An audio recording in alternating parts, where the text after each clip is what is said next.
Ouais, j'ai l'impression que les gens oublient un petit peu que t'es power de base. Tu vois les Bah, interventions que tu fais, je pense qu'il y etc. en a qui le savent même pas, en fait. Il y a des mecs qui me suivent, je le rappelle de temps en temps, pourtant c'est dans le générique et tout, hein. Je Ouais, le rappelle de temps en temps, mais il y a toujours des mecs, par exemple, quand je fais une pub pour ma boîte de coaching, tu sais, des il fois s'est sur des surpris. vidéos, t'as toujours des mecs dans les commentaires qui font mais pourquoi ils nous parlent de muscu? Ah ouais. Ouais. Dis- Après, dis- globalement, les gens, il y a une partie des gens sur Internet qui sont très très peu attentifs, mais vraiment, tu vois. C'est-à-dire que Hmm. moi, typiquement, tu as des gens qui m'écrivent pour me dire est-ce que tu fais des coachings?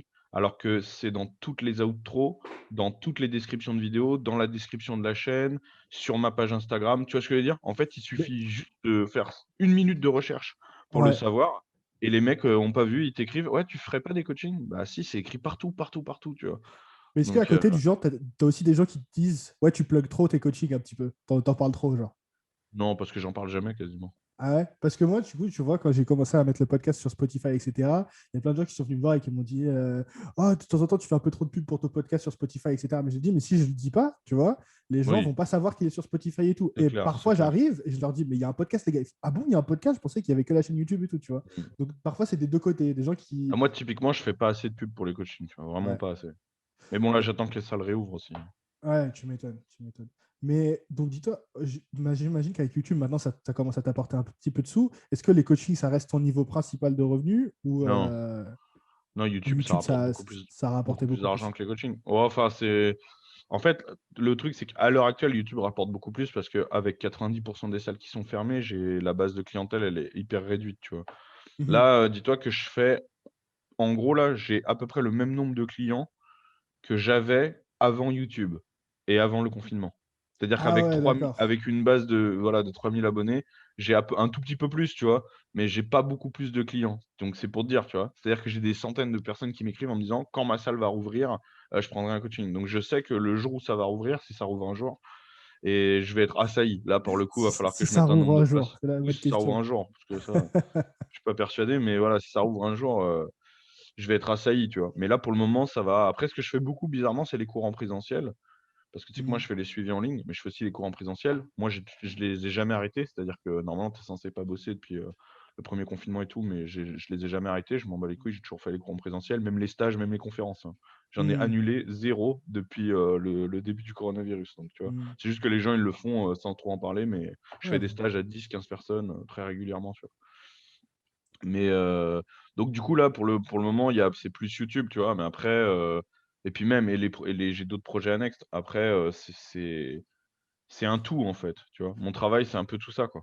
comment, du coup, quand bon, si les salles réouvrent, tu te vois reprendre un petit peu à fond le coaching ou Mais justement le je fait fais que à tu as fond, hein, YouTube? déjà, hein, parce que quand je te dis, j'ai quand même, là à l'heure actuelle, je dois avoir une trentaine de clients quand même. Ouais, ouais, mais si Donc avec la base d'Amonecta, j'imagine que maintenant tu auras beaucoup plus de demandes. Je pense que tout seul, oui, ça va mais je même suis obligé de écouler. faire un nombre particulier, enfin de bloquer le nombre parce qu'au bout d'un moment, Ouais. tu as pas le temps de tout faire. Déjà Parce que, 30 clients en suivi hebdomadaire, c'est beaucoup, hein, tu sais? C'est des heures et des heures de travail, hein. ouais, justement, mais ce que je veux te dire, c'est que est-ce que du coup, tu vas plus essayer de d'avoir. Alors, je sais pas, j'imagine que tu es seul à coacher. Est-ce que tu dois engager d'autres coachs avec toi pour coacher sous ton Non. truc pour développer un vrai Non, service? je mettrai juste un nombre de clients max et puis les gens, Ok, ils s'inscriront sur la liste d'attente, c'est tout, quoi. ok. Et t'es bien comme ça, avec t'as trouvé une bonne balance entre O YouTube et le coaching. Ouais, puis YouTube, ça rapporte pas mal d'argent et puis même j'ai d'autres business, qui se développent, qui vont sortir, prochainement, Ouais, qui sont aussi des grosses sources de revenus donc là, j'ai pas à me plaindre là-dessus. ok, c'est cool. C'est cool. Moi, je suis content qu'on ait commencé à parler de ça, mais je voudrais qu'on parle un petit peu sport, un petit peu force athlétique quand même. Ouais, ça serait bien. Euh, on est là pour ça. Donc, si j'ai bien cru comprendre, toi, tu as commencé la muscu vers 15 ans pour une prépa boxe, c'est ça? C'est même pas une prépa, j'ai juste fait de la muscu, commencé la muscu à 15 ans pour me renforcer un peu, Ouais, voilà, parce que j'étais assez fin, c'est tout. Après, j'étais pas ok. maigrelet, hein, moi, j'ai jamais été, menu ou quoi, Mhm. mais bon, voilà, tu vois, j'étais athlétique, mon kiné, il m'a dit: «Si tu prends un petit peu de masse musculaire à certains endroits, ça va t'aider», voilà, c'était vraiment, à la base, c'était bateau, quoi. Ouais. Et tu as découvert la force athlétique direct en arrivant en salle ou un peu Non, plus tard? non, non, non, pas du tout. En fait, déjà, je connaissais pas les sports, qu'il y avait autour de la muscu, tu vois ce que je veux dire? J'avais juste l'image, bah, déjà, j'avais 15 ans. Et Ouais. puis j'avais juste l'image de la muscu, quoi, c'est tout. Tu fais de la muscu pour avoir des Mhm. muscles, point. Enfin, tu sais, je Mhm. captais pas trop, quoi. Je m'étais Mhm. jamais renseigné. Et en fait, quand j'étais dans des salles et tout, j'ai découvert d'abord le body, forcément, tu vois? Ouais. La culture physique et tout. Et là, déjà, j'ai trouvé ça stylé. Et du coup, j'ai commencé à me renseigner dans les sports qui gravitaient autour des salles de sport. Et là, Mhm. j'ai découvert, la force athlétique et moi, pour moi, ça a été la révélation directe, quoi. Ok. C'était genre tout de suite, immédiatement, je me suis dit: «C'est exactement ce que je veux faire». Ça correspondait parfaitement à ce que j'étais. Et quand tu t'es renseigné, c'est-à-dire que tu as demandé à un mec dans ta salle ou sur Internet, ou est-ce que tu avais un club Bah, ouais, d'haltéro ou de force à un mec côté de dans chez ma salle toi? qui m'en a un mec dans ma non, non, pas du tout, un mec dans ma salle qui m'en a parlé et après c'était internet, les magazines, et cetera, Ouais. tu vois? Flex, tous ces magazines-là, à l'époque, on lisait ça, tu sais? Ok. Ouais, parce Et que nous, puis c'est vachement internet. Instagram. Instagram qui a popularisé Oui, mais l'effort de ouf. Mais à l'époque, il n'y avait pas il y a Instagram. Donc c'est pour ça que je te non, il y demande. a 12 ans. C'est pour Il y ça a que je te 12 demande. ans, c'était pas Instagram ni rien. D'ailleurs, Instagram, je sais même pas si ça existait il y a 12 ans peut-être, mais c'était genre les tout Non. débuts. Il y avait juste Facebook, je crois, tu vois? Et puis même, c'était pas comme maintenant, je l'avais même Ouais. pas tu sais, Facebook, on l'avait même pas sur notre téléphone, tu vois? Donc Ouais. c'était Ouais. genre, c'était vraiment genre, tu sais, tu rentrais chez toi, tu allais sur Facebook. Donc c'était pas Mhm. pareil. Tu pouvais pas parler aux champions et tout. Et moi, un pote à moi de la salle, le mec qui m'avait parlé de la force et tout, quand il a vu que je me renseignais et tout, pendant un an, j'ai fait que comme ça, en me renseignant sur internet et tout, tu vois? Il Mhm. m'a dit: «Ouais, je m'entraîne dans une autre salle, il y a Didier Michelon», donc qui est le meilleur, bencheur français en équipé, tu vois? Même à l'heure actuelle, c'est encore le plus titré Oui, et parce qu'à tout. l'époque, j'imagine qu'il n'y avait que de l'équipé aussi déjà de base. Il n'y Non, avait pas non, de il y a raw. ça Il y avait développe du raw c'était quand le dé même? non, non, il y avait du raw, mais Ok. c'est comme je t'ai dit, c'était pas aussi, démocratisé qu'aujourd'hui, il y avait pas autant de gens, mais il y avait du raw déjà, ouais, ouais. Ok. Et du coup, bah, tu sais, c'était l'époque un peu Stan Efferding, tu vois? Donc tu avais des mecs comme ça qui commençaient à sortir du lot, à populariser le raw vraiment. C'était l'époque où Mark Bell s'est mis à faire du raw, moi Ok. j'ai commencé au moment de l'invention du slingshot, tu vois? Donc c'était Ok. à cette époque-là, donc tu vois? Si, si, ça commençait quand même à faire du raw, quoi. Heu et hem et du coup, Didier Michelon, il m'a dit: «Bah, voilà, je lui ai parlé de toi et tout, si tu veux, tu peux venir le voir dans sa salle et puis il va comme ça, il te donnera des conseils et tout». Donc moi, j'étais super content parce que je savais qui c'était Didier Michelon et pour moi, c'était vraiment un athlète de ouf, tu vois? Et du coup, j'ai été le voir et puis moi donc j'avais 16 ans, hein, et il a été, archi sympa. Il a vu que j'étais hyper motivé et tout, il m'a dit: «Bah, écoute, si tu veux, je te prends en main, je te coach, je te fais rien payer» parce que j'avais pas de thunes vu que j'avais 16 ans, tu vois? Mhm. Il m'a dit: «Je te fais pas payer, c'est pas grave, tu vois? Mais par contre, ce que je veux, c'est vraiment que tu m'écoutes et comme ça, je t'emmène en compétition dans un an», tu vois? Et Ok. pendant un an, je l'ai En, suivi lui en en équipé ou compétition. en équipé ou en En raw? RAW. Ok. Pendant un an, je l'ai suivi lui en compétition. Parce que pour que je vois comment ça se passe et ça, je pense que c'est vraiment un truc à faire pour les gens qui veulent faire la compète la première fois, d'aller d'abord à des compètes accompagner des athlètes. Ouais. Parce qu'il y a plein de trucs que vous trouverez jamais sur internet, tout ça. Enfin, tu sais, Faut le vivre. Faut le vivre. il faut voir, tu sais, rien que le dire: «Bon, bah, voilà, on vous appelle d'abord sur le plateau», les trucs quand vous êtes à l'échauffement, aller voir, l'ordre de passage. Enfin, tu sais, des trucs comme ça Mhm. auxquels tu vas Mhm. pas personne va Mhm. parler comme ça sur internet, tu sais? C'est des trucs Mhm. banals, mais si tu y es pas, tu sais pas trop et donc la première Mhm. fois, tu es toujours un peu perdu, il faut que tu te fasses driver. Moi, quand j'étais à ma première fois à une compétition, j'en avais vu genre 5 ou 6 déjà. Donc ça y est, Ok. j'étais habitué, je savais comment ça allait se dérouler, quoi. Donc je l'ai accompagné pendant un an et après j'ai été, ma première compétition, c'était les championnats de France WPC, et puis voilà, après j'étais lancé, quoi. Alors, question déjà directe. Pourquoi la WPC et pas la FF Force? À l'époque, déjà la FF-Force, ça s'appelait même pas la FF-Force, ça C'était s'appelait lié avec la FFH, l'altéro. FFH machin truc. Ouais. À l'époque, moi, j'ai commencé, à la WPC parce que c'était, Didier Michelon qui m'avait amené et je m'en foutais, tu sais? Je connaissais pas trop les fédérations et tout, donc Ok. j'ai commencé là-bas, voilà, tu vois? À la WPC. C'est bien plus tard, qu'après j'ai vu les différences des fédés et cetera et qu'ensuite moi, par choix, j'allais dans une fédé ou dans une autre, mais à ce moment-là, c'était juste, c'est la première qu'on m'a proposée, voilà. Alors, qu'est-ce qui t'a fait décider alors maintenant? T'as jamais eu envie de revenir vers l'IPF, Non, la alors FF sûrement pas. Force? Moi, je le dis haut et fort, je déteste l'IPF et la FF-Force. Je pense que c'est Pourquoi? le cancer du powerlifting d'ailleurs. Je trouve Oh que là. c'est vraiment une ah oui, oui, bah, je dis, hein, Ah, ça me... pour moi, Ok, pourquoi? l'IPF fait du mal au powerlifting tous les jours et je suis pas le seul à le penser, hein. Il y a énormément de gens qui le pensent. Je pense que c'est la fédération la moins légitime de toutes, pour le coup. Ah C'est-à-dire ouais, que à ce c'est drôle. point-là. Ah bien sûr et d'ailleurs, je t'assure, c'est aussi faut regarder les interviews de Louis Simons, hein. Louis Simons, c'est le patron du powerlifting, il est là depuis les années 60, il dit la même chose que moi, tu vois? Donc les gens ne savent pas, en fait, ne connaissent pas l'histoire de l'IPF, ils ont l'impression qu'elle a toujours été légitime et cetera, mais c'est pas du tout le cas, en fait. Il y a qu'en France qu'on voit ça comme ça. Oui, c'est une fédération qui a voulu s'émanciper des autres. En fait, à la base, quand au début, il y avait une seule et même fédération aux États-Unis, il y a eu un différend sur les différences de passage en équipé, c'est-à-dire, enfin, bon, à l'époque, c'était pas comme aujourd'hui, hein. L'équipé, c'était très différent, beaucoup moins développé, mais en gros, ils ont des différences sur le matériel à utiliser et cetera et donc ça a commencé à se scinder, tu vois? Et donc il a commencé à avoir des branches, de différentes fédés et en fait, l'IPF, donc à l'époque, ça s'appelait même pas l'IPF, je crois. je crois que ça s'appelait. Si, peut-être. Non, ça s'appelait pas l'IPF à l'époque. J'ai oublié le nom, mais ça s'appelait pas l'IPF au tout début. Eux, ils ont dit, bah voilà, nous, on veut pas être mélangés avec tous les autres, donc on va faire nos règles à part. Donc, ils ont changé les catégories de poids, changé le règlement, etc. Le règlement qu'ils utilisent n'est absolument pas le règlement d'origine du powerlifting, c'est-à-dire les histoires de pointe de pied au bench ou les conneries de. Avant, il y avait, mais peut-être t'as pas connu, mais il faut savoir qu'il y a quelques années, poser la barre sous le sternum en IPF, c'était interdit.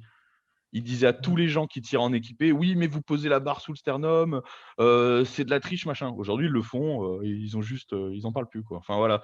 Donc bref, ils ont fait leur petit règlement à eux, ils se sont dit, on va faire nos règles, nos catégories, etc. Et puis voilà, ensuite ils se sont développés comme ça. Il y a je sais pas combien il y a de fédés dans le monde. Aux États-Unis, il y a 3 ou 4 fédés qui sont des fédérations officielles. En Russie, pareil. Tout le monde a le même règlement, sauf eux. Alors, bon, je ne suis pas un expert de l'histoire de l'IPF ou même du powerlifting. Moi, je suis arrivé un peu plus tard. Mais ce que je vois, en tout cas, en tant que nouveau dans le sport et dans le powerlifting, c'est qu'à l'international, en tout cas, si tu veux avoir des ambitions d'international, et je parle pas de, je parle de compétition dans le sens où pays contre pays, pas athlète contre athlète, mais vraiment genre France, États-Unis contre Russie, etc. L'IPF, c'est la seule fédération qui a vraiment cette envergure et qui fait des compétitions internationales avec autant d'athlètes de chaque pays qui vient. Tu vois ce que je veux dire? Avec Non. Qui d'autre alors que tu vois à part l'IPF? Alors déjà, tout dépend ce que tu entends. Toi, c'est le nombre d'athlètes, c'est ça qui compte pour Moi, toi? le nombre d'athlètes, la qualité du contenu, tu vois ce que je veux dire? À Ah, la fin, il bah y a un alors dans champ. ce cas, non, non, non. Bah, déjà, je te conseille de regarder les compétitions WRPF Pro, hein, qui a un niveau qui est éminemment supérieur à l'IPF. Mais vraiment, quand je te dis supérieur, c'est. Je sais T'imagines même même pas. pas. Je pense Faudrait que je qu'il y a regarde. certains champions du monde IPF qui n'ont même pas les minima pour faire WRPF Pro. Après, je parle pas Ensuite, des au niveau du. Non, performances, non, hein. mais attends, moi je te parle de tout. Ensuite, au niveau des moyens. Pour donner une idée, il y a eu un championnat du monde de WRPF Pro en Russie. Il y avait Poutine qui était là pour remettre les titres. Voilà, tu vois. Donc voilà. Au niveau des moyens, c'est genre, ils ont loué le stadium, le plus grand stade de Moscou pour faire un championnat. Il y a la salle d'échauffement, c'est du matériel, mais ça, enfin, c'est du jamais vu. Tous les plus grands athlètes au monde y vont, que ce soit en Russie, aux États-Unis, etc. C'est l'élite de l'élite de l'élite. À côté de ça, ils font un deuxième championnat amateur, entre guillemets, pour histoire qu'il y ait du grand monde qui puisse participer et justement profiter des infrastructures, etc. Donc non, enfin, et ensuite, même en WPC, il y a quelques années, à l'époque où il n'y avait pas la WRPF, enfin, les championnats du monde WPC, tu avais plus de 1000 athlètes, tu vois, qui étaient là. Donc, et tu avais de l'énorme niveau. En équipé, tu avais la WPO. Enfin, tu n'as jamais vu le niveau et l'organisation et le show de la WPO à l'IPF. Je veux dire, Alors, regarde une compétition WPO, mec, c'était de la folie, tu vois. pourquoi ils ont moins d'exposition? Pourquoi, à l'heure d'aujourd'hui, Mais les nouveaux où? lifters ont tendance à aller plus Où? vers l'IPF En partout, que ce France? soit même aux Non, mais États-Unis? non, mais jamais de la Le vie. Mais contenu c'est pas vrai, powerlifting que mec. tu vois aux États-Unis, il est beaucoup plus. Alors après, peut-être qu'on ne follow pas T'es les mêmes dans une personnes. bulle. Je t'assure que t'es dans une On bulle ne parce que, follow pas mec, les mêmes je vais te personnes. donner regarde, je vais te montrer un truc. Tu vois qui c'est Steffi Cohen? Oui, Bon, elle a jamais été à l'IPF, on est d'accord. non. Mais Voilà. après. Non, non, attends, je te donne juste un Vas-y. truc. Priscilla Bavoil, la française, Mhm. qui a à peu près le même niveau. Elle est en top 5 mondial de sa catégorie. C'est une énorme star. Ça pourrait être une énorme star. Aux États-Unis, 99% des powerlifters ne la connaissent pas. Comment ça se fait? Je crois qu'elle est dans la fédération avec la meilleure exposition. En fait, quand tu es à l'IPF, ne crois pas ça. C'est l'inverse. Moi, je t'assure que tout ce que je fais, si j'avais été à l'IPF, je ne pourrais pas. J'aurais jamais eu cette exposition. J'aurais jamais eu l'occasion d'être invité dans des grands shows, etc. Je Pour suis faire d'accord des qu'ils grands shows n'ont aux pas États-Unis, le. en Russie et tout, c'est pas l'IPF. L'IPF, au contraire, ça t'enferme dans un carcan. Ça te permet pas d'aller ailleurs. Tous les grands tournois, tous les grands championnats qui sont archi médiatisés, c'est pas à l'IPF, mec. C'est comme ça. Regarde, je sais pas moi, même des événements hors championnat comme la cage, l'animal cage, des choses comme ça, qui sont des trucs qui sont archi médiatisés, qui te permettent en tant qu'athlète d'avoir une exposition de ouf, signer des gros sponsors et tout. Tu pourras jamais le faire si tu es à l'IPF, tu vois. Normalement, en fait, Quand même. Priscilla Bavoil, elle devrait le faire, ça. Elle devrait être à l'animal cage, elle devrait être invitée au AWRPF Pro et être devant toutes les caméras et serrer la main de Poutine. Elle devrait être dans ces trucs-là. Mais comme elle est à FF Force et à l'IPF, en fait, elle sera juste FF Force IPF. Ils savent pas médiatiser, ils savent pas faire de show, ils savent pas mettre leurs athlètes en avant parce qu'ils ont une mentalité de merde. Et du coup, bah voilà, c'est comme ça. Et croire que ces trucs, en fait, c'est vraiment une vision franco-française parce qu'en France, ils sont les seuls à avoir la reconnaissance de l'État. Du coup, les athlètes vont naturellement vers là, forcément, on leur bourre le mou, etc. Moi, je ne Il n'y a pas reconnais que ça. Il n'y a pas absolument. que ça. Il y a aussi le fait Si, si, il n'y a que ça. Mais bien sûr qu'il n'y a que elle ça. soit testée aussi. De toutes les fédérations dont tu parles, Mais il c'est y a pas plein des de fédés qui fédérations sont testées. testés. Bien sûr que si, il y a plein de fédérations testées. USA, aux États-Unis, tu as l'USAPL qui est la deuxième plus grosse fédération des États-Unis, et tu as l'USAPL, championnat testé et non testé, tu as les deux. Oui, mais Donc tout est possible. En WPC, c'est il n'y a pas de pareil, tu as compétition la internationale avec AWPC. l'USCP, tu vois ce que je veux dire? En Oui, non, fédération mais, testée, aujourd'hui, l'IPF, mais si tu veux faire des compétitions en fédération testée, il n'y a pas d'autre équivalent à bah l'international, tu vois voilà, ce que je veux dire? typiquement, je pense que c'est le point entre guillemets fort qu'ils ont et pourquoi ils ramassent les gens. C'est-à-dire que tu as des gens qui croient encore au contrôle antidopage, qui pensent que ça a que ça a une utilité et du coup qui se disent ah bah là-bas, je vais aller là-bas et ça va être plus C'est pour ça naturel. que j'ai dit C'est certainement testé pour et ça qu'ils pas font du drug monde. free, tu vois, il y a Oui, bien drug sûr, testé et pas c'est drug free. certainement Mais pour ça qu'ils font du monde. Mais après, moi, je suis un sportif, je m'en fous de ça. Moi, ce qui m'intéresse, c'est est-ce que c'est une bonne fédération ou pas. Je veux dire, au niveau organisation, au niveau sécurité, parce qu'au niveau sécurité, ils sont à la ramasse de Milan. Je veux dire, tous les gros accidents de squat, etc., on le voit à chaque championnat. Je veux dire, les mecs, c'est les seuls quand même qui arrivent à organiser les championnats du monde avec des spotters qui, à mon avis, n'ont jamais touché une barre de leur vie, avec du squat sans monolift. On ne sait pas pourquoi, parce que c'est des mecs qui vivent dans les années 60.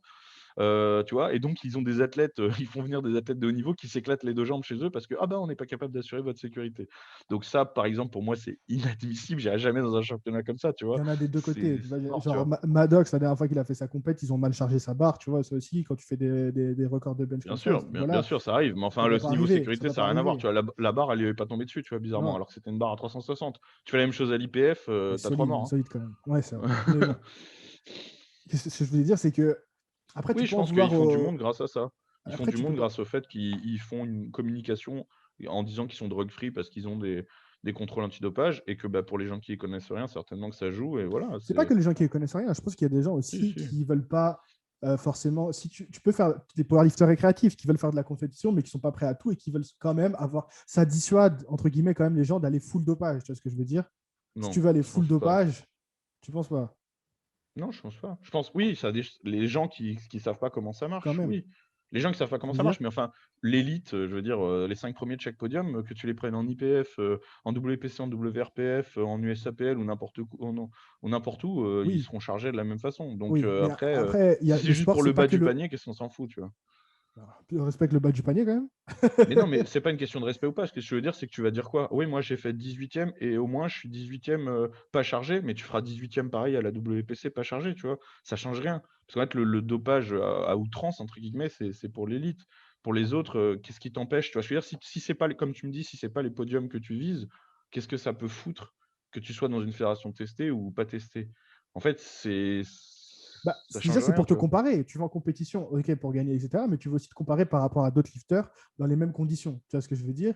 Et si toi, tu y vas avec Mais tu l'es pas, c'est pas le cas t'es pas puisque c'est dopé et pas le qu'à cas, côté, ils puisqu'il sont y a tous des dopés, tu milliers vois de ce que je veux façons de dire? se charger oui, mais il y a aucun rapport à l'heure actuelle entre un contrôle antidopage négatif et le fait de pas être chargé. Donc ça te fait juste croire. Je trouve que c'est limite plus malhonnête parce qu'en fait, tu as des gens qui vont tirer là-bas en se disant: «Bah, au moins je suis dans une fédération naturelle». Ils vont se comparer et du coup, bah, l'écart va être énorme. Ils vont se trouver nuls. Alors qu'ils tiraient dans une fédération non testée, ils pourraient au moins se dire: «Ah bah, ouais, il y a l'excuse du dopage», tu vois? Tandis que là, ils sont persuadés que leurs idoles sont naturelles, tu vois? Donc Pas c'est pire en forcément leurs fait, idoles, mais au moins, tu c'est vois, par pire. exemple, tu fais les premiers pas, tu peux le comparer tranquillement, tu vois.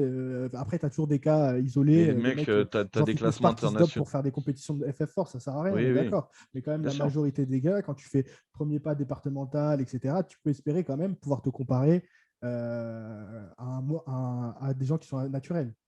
Tu vois ce que je veux Oui, dire? mais oui, oui, bien sûr. Mais après, en France, Après, rien ne t'empêche, on n'a si pas tu es de dans le choix. haut niveau, c'est vrai, mais rien ne t'empêche de décider dans le haut niveau, après, de commencer IPF et après de faire comme John Hack. Tu dis, après, tu commences à te dire, OK, là, j'ai vraiment ma chance, je veux vraiment être avec les meilleurs du monde et faire du pognon, parce que c'est aussi dans ces fédérations-là dont tu parles où il y a du cash prize. C'est vrai que Bien sûr. l'IPF, pour le coup, Oh, et puis tu as la même, ou la reconnaissance de ton visibilité pays, aussi. etc., la visibilité. Après, la C'est reconnaissance pas du ça. pays, encore une fois, c'est seulement en France. Hein. Parce qu'aux États-Unis, WPC est une fédération officielle, Oui, mais la WRPF est une reconnaissance fédération de porter officielle. tu vois, le porter le maillot de ton pays comme si Oui, tu mais étais c'est le l'équipe de cas, foot ou des trucs comme ça. c'est le cas quand tu es aux États-Unis, c'est le cas quand tu es en Russie, où il n'y a que en France, qu'il n'y a que l'IPF qui est officiel. Il faut bien comprendre ça. OK, C'est que OK, chez nous. mais Et dans quelques autres pays européens, évidemment. Mais je veux dire, pour les Américains, tu es en équipe de France. Tu es en équipe, pardon, excuse-moi, tu es en équipe américaine WPC, tu portes le maillot de ton pays, tu es reconnu vraiment champion du monde, tu as tout, enfin, tout est comme ça. Maddox, il s'est fait ouvrir la médaille du mérite de je sais plus quoi par l'État du Kentucky. Enfin voilà, tu vois, il a jamais tiré en IPF. C'est pas là-bas, tu as la reconnaissance, tout pareil. Hein, c'est vraiment que ici. C'est pour ça que je te dis que pour des titres internationaux, moi des fois on me dit oui, mais la reconnaissance des titres, oui, de champion de France, oui. Mais moi, par exemple, qui suis 3 fois champion d'Europe WPC, je le suis vraiment. tu vois, parce qu'à l'international, ces titres valent et pour des titres internationaux, ça vaut, tu vois. Donc après, c'est oui, comme tu dis, je pense qu'en France, vu qu'il y a pas beaucoup de choix et puis de toute façon ils ont, beaucoup plus de licenciés, la FF Force en France et tout, donc c'est là où tu trouveras le plus grand panel aussi d'athlètes et tout, donc pour débuter, pourquoi pas? Après moi, je trouve que tu débutes dans des mauvaises conditions parce que ça donne pas une bonne image de leur compétition, je les trouve pourris et Je trouve que l'ambiance t'es est naze dur. et cetera. Je trouve que t'es dur quand même, parce qu'ils font des Bah, oui, mais efforts. parce que toi, tu Le es dernier là-bas, test mais match je t'assure d'Eleco. Non, non, non, je suis pas biaisé. Franchement, je suis là-bas, j'ai fait 2 compétitions. Et moi, pour le coup, je suis vraiment un powerlifter. moi, je reçois que des gens qui sont déçus, tu vois? Qu'on a maltraités parce que quand tu as un bas niveau en FF Force, on te traite comme un tas de merde et je veux dire donc bon, Faut pas peut-être des généraliser. mecs. Je peux pas généraliser, tu vois. Beh, je t'assure que c'est des dizaines, franchement, c'est des dizaines et des dizaines et des dizaines d'exemples, tu vois? De mecs, quand je vois des compétitions, moi, j'en veux en voir une. Les mecs, ils sont 3 sur le plateau. Ouais, bah, tant pis, vous enchaînez. C'est du respect, ça? Ils ont fait enchaîner les 3 mecs, faire première barre, deuxième barre, troisième barre, on s'en bat les couilles. Bah, ouais, donc en fait, le mec se prépare 6 mois pour une compète, puis tu lui as flingué juste parce que tu avais pas le temps pour lui, parce que tu t'en fous. Bah, en fait, ça, c'est con, mais ça n'arriverait jamais en WPC. Moi, quand j'ai commencé et cetera, il y avait pas beaucoup de monde sur les trucs et tout. On te dit: «Ça va? Bah, écoute, ce qu'on va faire, on va vous faire une pause et cetera». On s'intéresse à toi même si tu viens d'arriver, en fait. Donc c'est peut-être qu'un exemple, mais en fait, c'est un de trop. C'est juste inadmissible. C'est juste inadmissible, tu vois? Pareil pour le règlement, je veux dire, les mecs, on va leur apprendre un règlement qui n'a pas de sens, qui existe que chez eux et tu as des mecs qui se persuadent que ce règlement, ça a du sens. On va te dire, «Tu as pas le droit de te mettre de bencher sur la pointe des pieds. Par contre, tu as le droit de bencher avec des chaussures de squat». Mais c'est intéressant ça, ça donne une bonne image du sport de faire des trucs débiles comme ça? Franchement, honnêtement, c'est débile à un point et du coup, en fait, les mecs trouvent ce sport débile à la fin. Pas de claque, moi j'ai vu des compétitions, alors je sais pas si c'est toujours le cas, FF Force, non, pas de claque dans le dos, c'est interdit. Mais Non, ça, non. c'est quoi votre délire? Mais je t'assure que c'est vrai, demande aux anciens d'IPF, de l'EFF Force, tu verras. Pas de claque dans le dos, pas d'ammoniaque, pas de claque dans le dos, même pas le droit de crier. Je coachais un mec là, il y a pas longtemps, qui est un ancien de la team, merde, comment ça s'appelle? La team, élite, tu vois ce que c'est ou pas? Où ça? En France? Ouais, en France, qui était avec la team avec Adrien Poinçon et tout, un ancien de leur team et tout. Le mec, il me montre ses squats, on lui refuse un squat pour un genou qui tremble. Mais c'est même pas dans le règlement. Ce n'est même pas dans le règlement. Aurélien Lejeune, mon pote Aurélien Lejeune, je le disais quand même, Ouais. Aurélien Lejeune, premier de la FF Force à faire 300 kilos au coucher équipé, 6 fois champion de France, jamais sélectionné à l'international, 0 fois. Pourquoi? Ah, il n'était pas copain avec les bonnes personnes. Tu vois ce genre de choses? Ah, En mais fait, c'est des détails, c'est inadmissible. C'est inadmissible.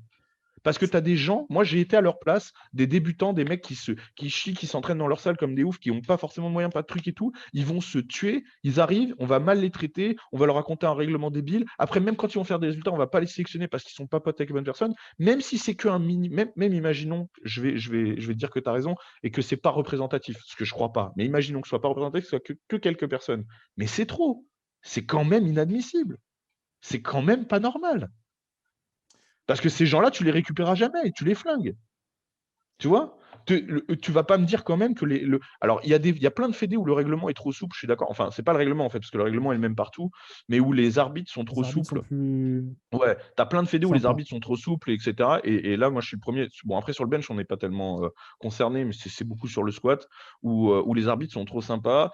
Très régulièrement en WPC, moi, j'ai trouvé que les arbitres étaient vraiment trop sympas et qu'ils passent des barres qui sont pas bonnes, mais en FF Force, c'est pas ça. En FF Force, c'est seulement pour les stars et tout le monde le sait. Tu prends le haut du panier, ils font tous des squats au-dessus de la parallèle, c'est pas grave. Le petit jeune qui arrive, il va faire un squat au-dessus de la parallèle, c'est pas bon. C'est dégueulasse. Que tu sois trop sympa, c'est pas bien. Que tu sois trop sévère, c'est pas bien. Mais que tu sélectionnes, c'est pire que tout. Et ça, c'est vraiment la marque de fabrique de la FF Force, c'est qu'on passe des choses, d'accord, à ceux qui nous font gagner du pognon, qui nous font de l'image, et les autres, ils vont se faire foutre. C'est dégueulasse, c'est tout, c'est dégueulasse. Et je te dis, mais des exemples comme ça, mec, t'imagines bien que moi je reçois 400 messages sur Instagram par jour, je réponds à tout le monde, tu vois. Donc moi qui suis aujourd'hui un des figures, entre guillemets, connues de ce sport, etc., des témoignages, j'en ai tous les jours, quand je fais mes coachings dans les salles et tout, des salles qui se sont... J'étais encore là au Power Camp pour faire une vidéo, j'étais au Power Camp à J'ai Bordeaux, vu je les avec connaissais pas, Marin. première fois que je les rencontre, et cetera. Très sympa, tu vois? Mais alors ils ont tous été dégoûtés de la FF Force, Ah, mais ça, je sais, j'ai eu ils Marin sont sur le ils se sont podcast, je sais. séparés, et cetera. Ça, Enfin, je tu vois ce sais. que je veux dire? Je Bon, sais. je les Après, connaissais pas, c'est pas moi qui les influence, tu vois? tu as des exemples des deux C'est côtés. Moi, mon expérience que j'ai eue, ça s'est bien passé. Après, tu as eh des ben, il y a bons et des toujours mauvais dans côtés. l'eau Tu vois, évidemment, tu sais heureusement, ce tu que vois? je veux dire. Après, effectivement, ils ont beaucoup de monde. Parfois, c'est un peu long, etc. Il faut que ça aille vite. Ça peut surprendre. Moi, après, Non, tous ils les savent pas retours que tu as s'organiser, c'est dit, tout. j'ai pas eu ces retours-là. Après, j'ai aussi des retours de gens qui m'ont dit effectivement que la première fois, etc., de gens Bah qui si, m'ont tu as eu accueilli. Marin. Après, je pense qu'il y a. Non, mais même d'autres personnes que Marin. Après, Oui, mais tu dis: «J'avais pas eu de retour comme ça», mais Marin, si, il si, pense il a le si, même discours justement, que moi, donc j'ai tu eu en as eu. d'autres retours. J'ai eu d'autres Ah retours oui. comme ça. Marin et d'autres personnes qui, effectivement, dit qu'ils ont été mal accueillis. Après, je pense que tu as des exemples de deux côtés. Moi, je suis jamais allé à une compétition de WPC. Je suis sûr que tu peux avoir des gars de la WPC qui ont eu une mauvaise expérience aussi, tu vois. Le copinage aussi, je suis d'accord. Je sais qu'il y a eu des. Bon, on va pas C'est revenir là-dessus, mais dégueulasse, au mais dernier c'est truc tout le de. temps. Il y a une petite Mmh. remarque au dernier, la remise de podium du test match à l'ECO, là, Tiens, voilà, par exemple. qui a pas été super. Voilà, on va pas Mais revenir là-dessus. tu te rends compte de dire un truc comme ça? Je suis Mais en d'accord. fait, vous passez sur trop de choses, C'est vrai. en C'est fait. vrai. Parce que là, tout ce que tu me dis: «Oui, c'est vrai qu'il y a eu ça, bon, mais voilà. Oui, c'est vrai qu'il y a eu ça, bon, c'est» mais en fait, là, vous passez sur trop de choses. Le En truc, fait, c'est que c'est pas admissible. Ne il y a serait-ce aussi, qu'un truc de tout ce qu'on a cité n'est pas admissible. le Vous truc, en c'est que admettez, 10 ou 15, c'est il y a aussi trop. des gens, il y a aussi des gens qui sont quand même passionnés par le sport et qui veulent faire avancer les choses dans le bon sens, tu vois. J'ai discuté avec Fabrice aussi pendant le podcast et lui, je sais qu'il veut faire avancer les choses dans le bon sens, tu vois, le sélectionneur de l'équipe de France Mais bien sûr. Non, mais attends, en il y a IPF. des mecs encore une C'est- fois, hein, je Après, critique la fédération, pas les gens, hein. oui, oui, oui. Moi, j'ai plein de potes qui sont en FF Force. Je reconnais le talent d'énormément d'athlètes. Comme je t'ai dit tout à l'heure, je te parlais de Priscilla Bavoil, et pour moi, qui est la meilleure athlète française, vraiment, sûrement d'ailleurs de tous les temps en force athlétique. Je veux dire, tu as des athlètes incroyables, tu as des mecs hyper sympas, enfin, tu as des gens qui sont passionnés. Évidemment, moi, je ne critique pas les gens qui y vont, qui participent, et cetera. À part le haut de la fédé, les Ouais. dirigeants qui, pour Mais moi, après, ça, eux, par contre, sont c'est la même chose un peu dans tous les milieux associatifs et dans toutes les fédés. Il y a toujours du copinage, non, il y a toujours le haut du panier qui est mais c'est toujours pas un petit vrai. peu qui veut garder sa place. Je C'est faisais pas du vrai, basket, c'était la même chose. oui, Du foot, mais c'est la même chose. certainement. C'est ce que je veux dire dans tous les Peut-être, mais je veux sports. dire en force athlétique, c'est moi qui suis allé je veux dire, des fois, quand je concours aux États-Unis, je suis souvent le seul mec pas américain à concourir. Personne me connaît et cetera. Je n'ai jamais été, Mais alors, pénalisé sur un truc pourquoi? ou quoi, alors que je prenais les places des Américains. Jamais, jamais, jamais, ça m'est jamais arrivé. Mais Moi, alors, je n'ai jamais vécu j'ai fait quand même beaucoup de compètes dans ma vie. Je n'ai jamais vécu une erreur d'arbitrage, une injustice ou quoi, jamais. Voilà. Pourtant, je connais personne, je parle pas en France, hein, je concours plus en France depuis pas mal de temps. Je te parle à l'inter, hein. J'arrive, je connais personne plein de fois, mon nom il est pas connu, pourtant des fois je bats des athlètes, qu'ils aiment bien des trucs. Jamais, jamais j'ai eu une merde. En fait, quand tu es propre et que tu fais bien tes trucs, tu pas de problème dans la plupart des fédés, tu vois? après, je ne veux pas généraliser. J'entends ce que tu dis. Je ne veux pas généraliser non plus. Mais alors, qu'est-ce qu'on pourrait faire du coup si on est un peu plus positif pour changer les choses en France, selon toi? Moi je pense en France, on peut pas trop changer les choses parce qu'en fait, ça aurait été bien d'avoir en France une multitude de fédés comme aux États-Unis, de dire on a Oui, mais 3 après, fédés est-ce que ça dilue officiels. pas le sport? Est-ce que ça dilue pas le sport dans le sens où les Bah, athlètes ils vont un dans peu la boxe, partout tu as et l'impression? tu vois jamais Dans le les meilleurs se rencontrer? Mais si, parce qu'en fait, les autres fédés n'interdisent absolument pas. Moi, j'ai tiré en WPC et en même temps en USAPL, en WRPF, en, en MSA, et cetera. Jamais on m'a dit quoi que ce soit. Tu parlais de Maddox tout à l'heure. Maddox, il tire en XPC un jour, le lendemain il tire autre part, personne ne lui dit rien. Donc en fait, si. Quand il y a une multitude de fédés, ça permet justement de dire, bah voilà, chacun fait l'élite, chacun tire dans les fédés qui lui correspondent le plus. Et après, tu as des tournois, des trucs ou quoi, qui sont des open, sans fédés, et où les gens peuvent se rencontrer. Et puis de toute façon, dans notre sport, il n'y a pas besoin de se rencontrer. Le classement, c'est le classement, tu vois. Je veux Ouais, dire, mais quand même, il y a un côté aujourd'hui, les spectacle. Tu vois meilleurs au ce que je veux monde. dire? C'est ça qui fait Bien sûr, l'exposition. Il y a un bien côté sûr, spectacle. Si on ne se rencontre pas, chacun fait bien son petit sûr. mythe local dans son coin et on regarde que le classement, Après, ça de serait toute pas façon, rendre. on va pas se Tu vois ce mentir, que en je veux dire? France, je vais te dire un truc, regarde. Je vais te raconter une histoire, peut-être que tu sais pas. Mais il y a quelques années, c'était avant YouTube et tout, j'ai essayé d'organiser une grosse compète en France. Tu en avais parlé sur ta chaîne. Comme Ça je m'a commençais à dit avoir quelque chose. beaucoup, beaucoup de contacts dans le power, je me suis dit: «Tiens, justement, voilà, faisons un truc spectacle, faisons un tournoi, cash price, invitons des stars de toutes les fédés, OK? Des Mhm. gros stars à Mhm. l'inter et tout. Comme ça, les Français, ça va leur donner l'occasion, sans se déplacer, de tirer contre des mecs, incroyables, de voir un show de ouf et tout». J'organise ça vraiment, j'essaye d'organiser en gros la compétition que moi j'aurais rêvé de faire, qu'on organise en France, tu vois? Mhm. Heu, Je fais un push-pull parce que c'est plus simple, tu vois, et tout, parce que quand même, tu sais, il faut essayer de simplifier l'organisation. Je fais un push-pull, donc tu peux tirer ou bench ou deadlift ou les deux, et c'est ton total qui compte. Je fais open catégorie, c'est-à-dire ta catégorie de poids sans catégorie d'âge pour les cash prize, tu vois. Mhm.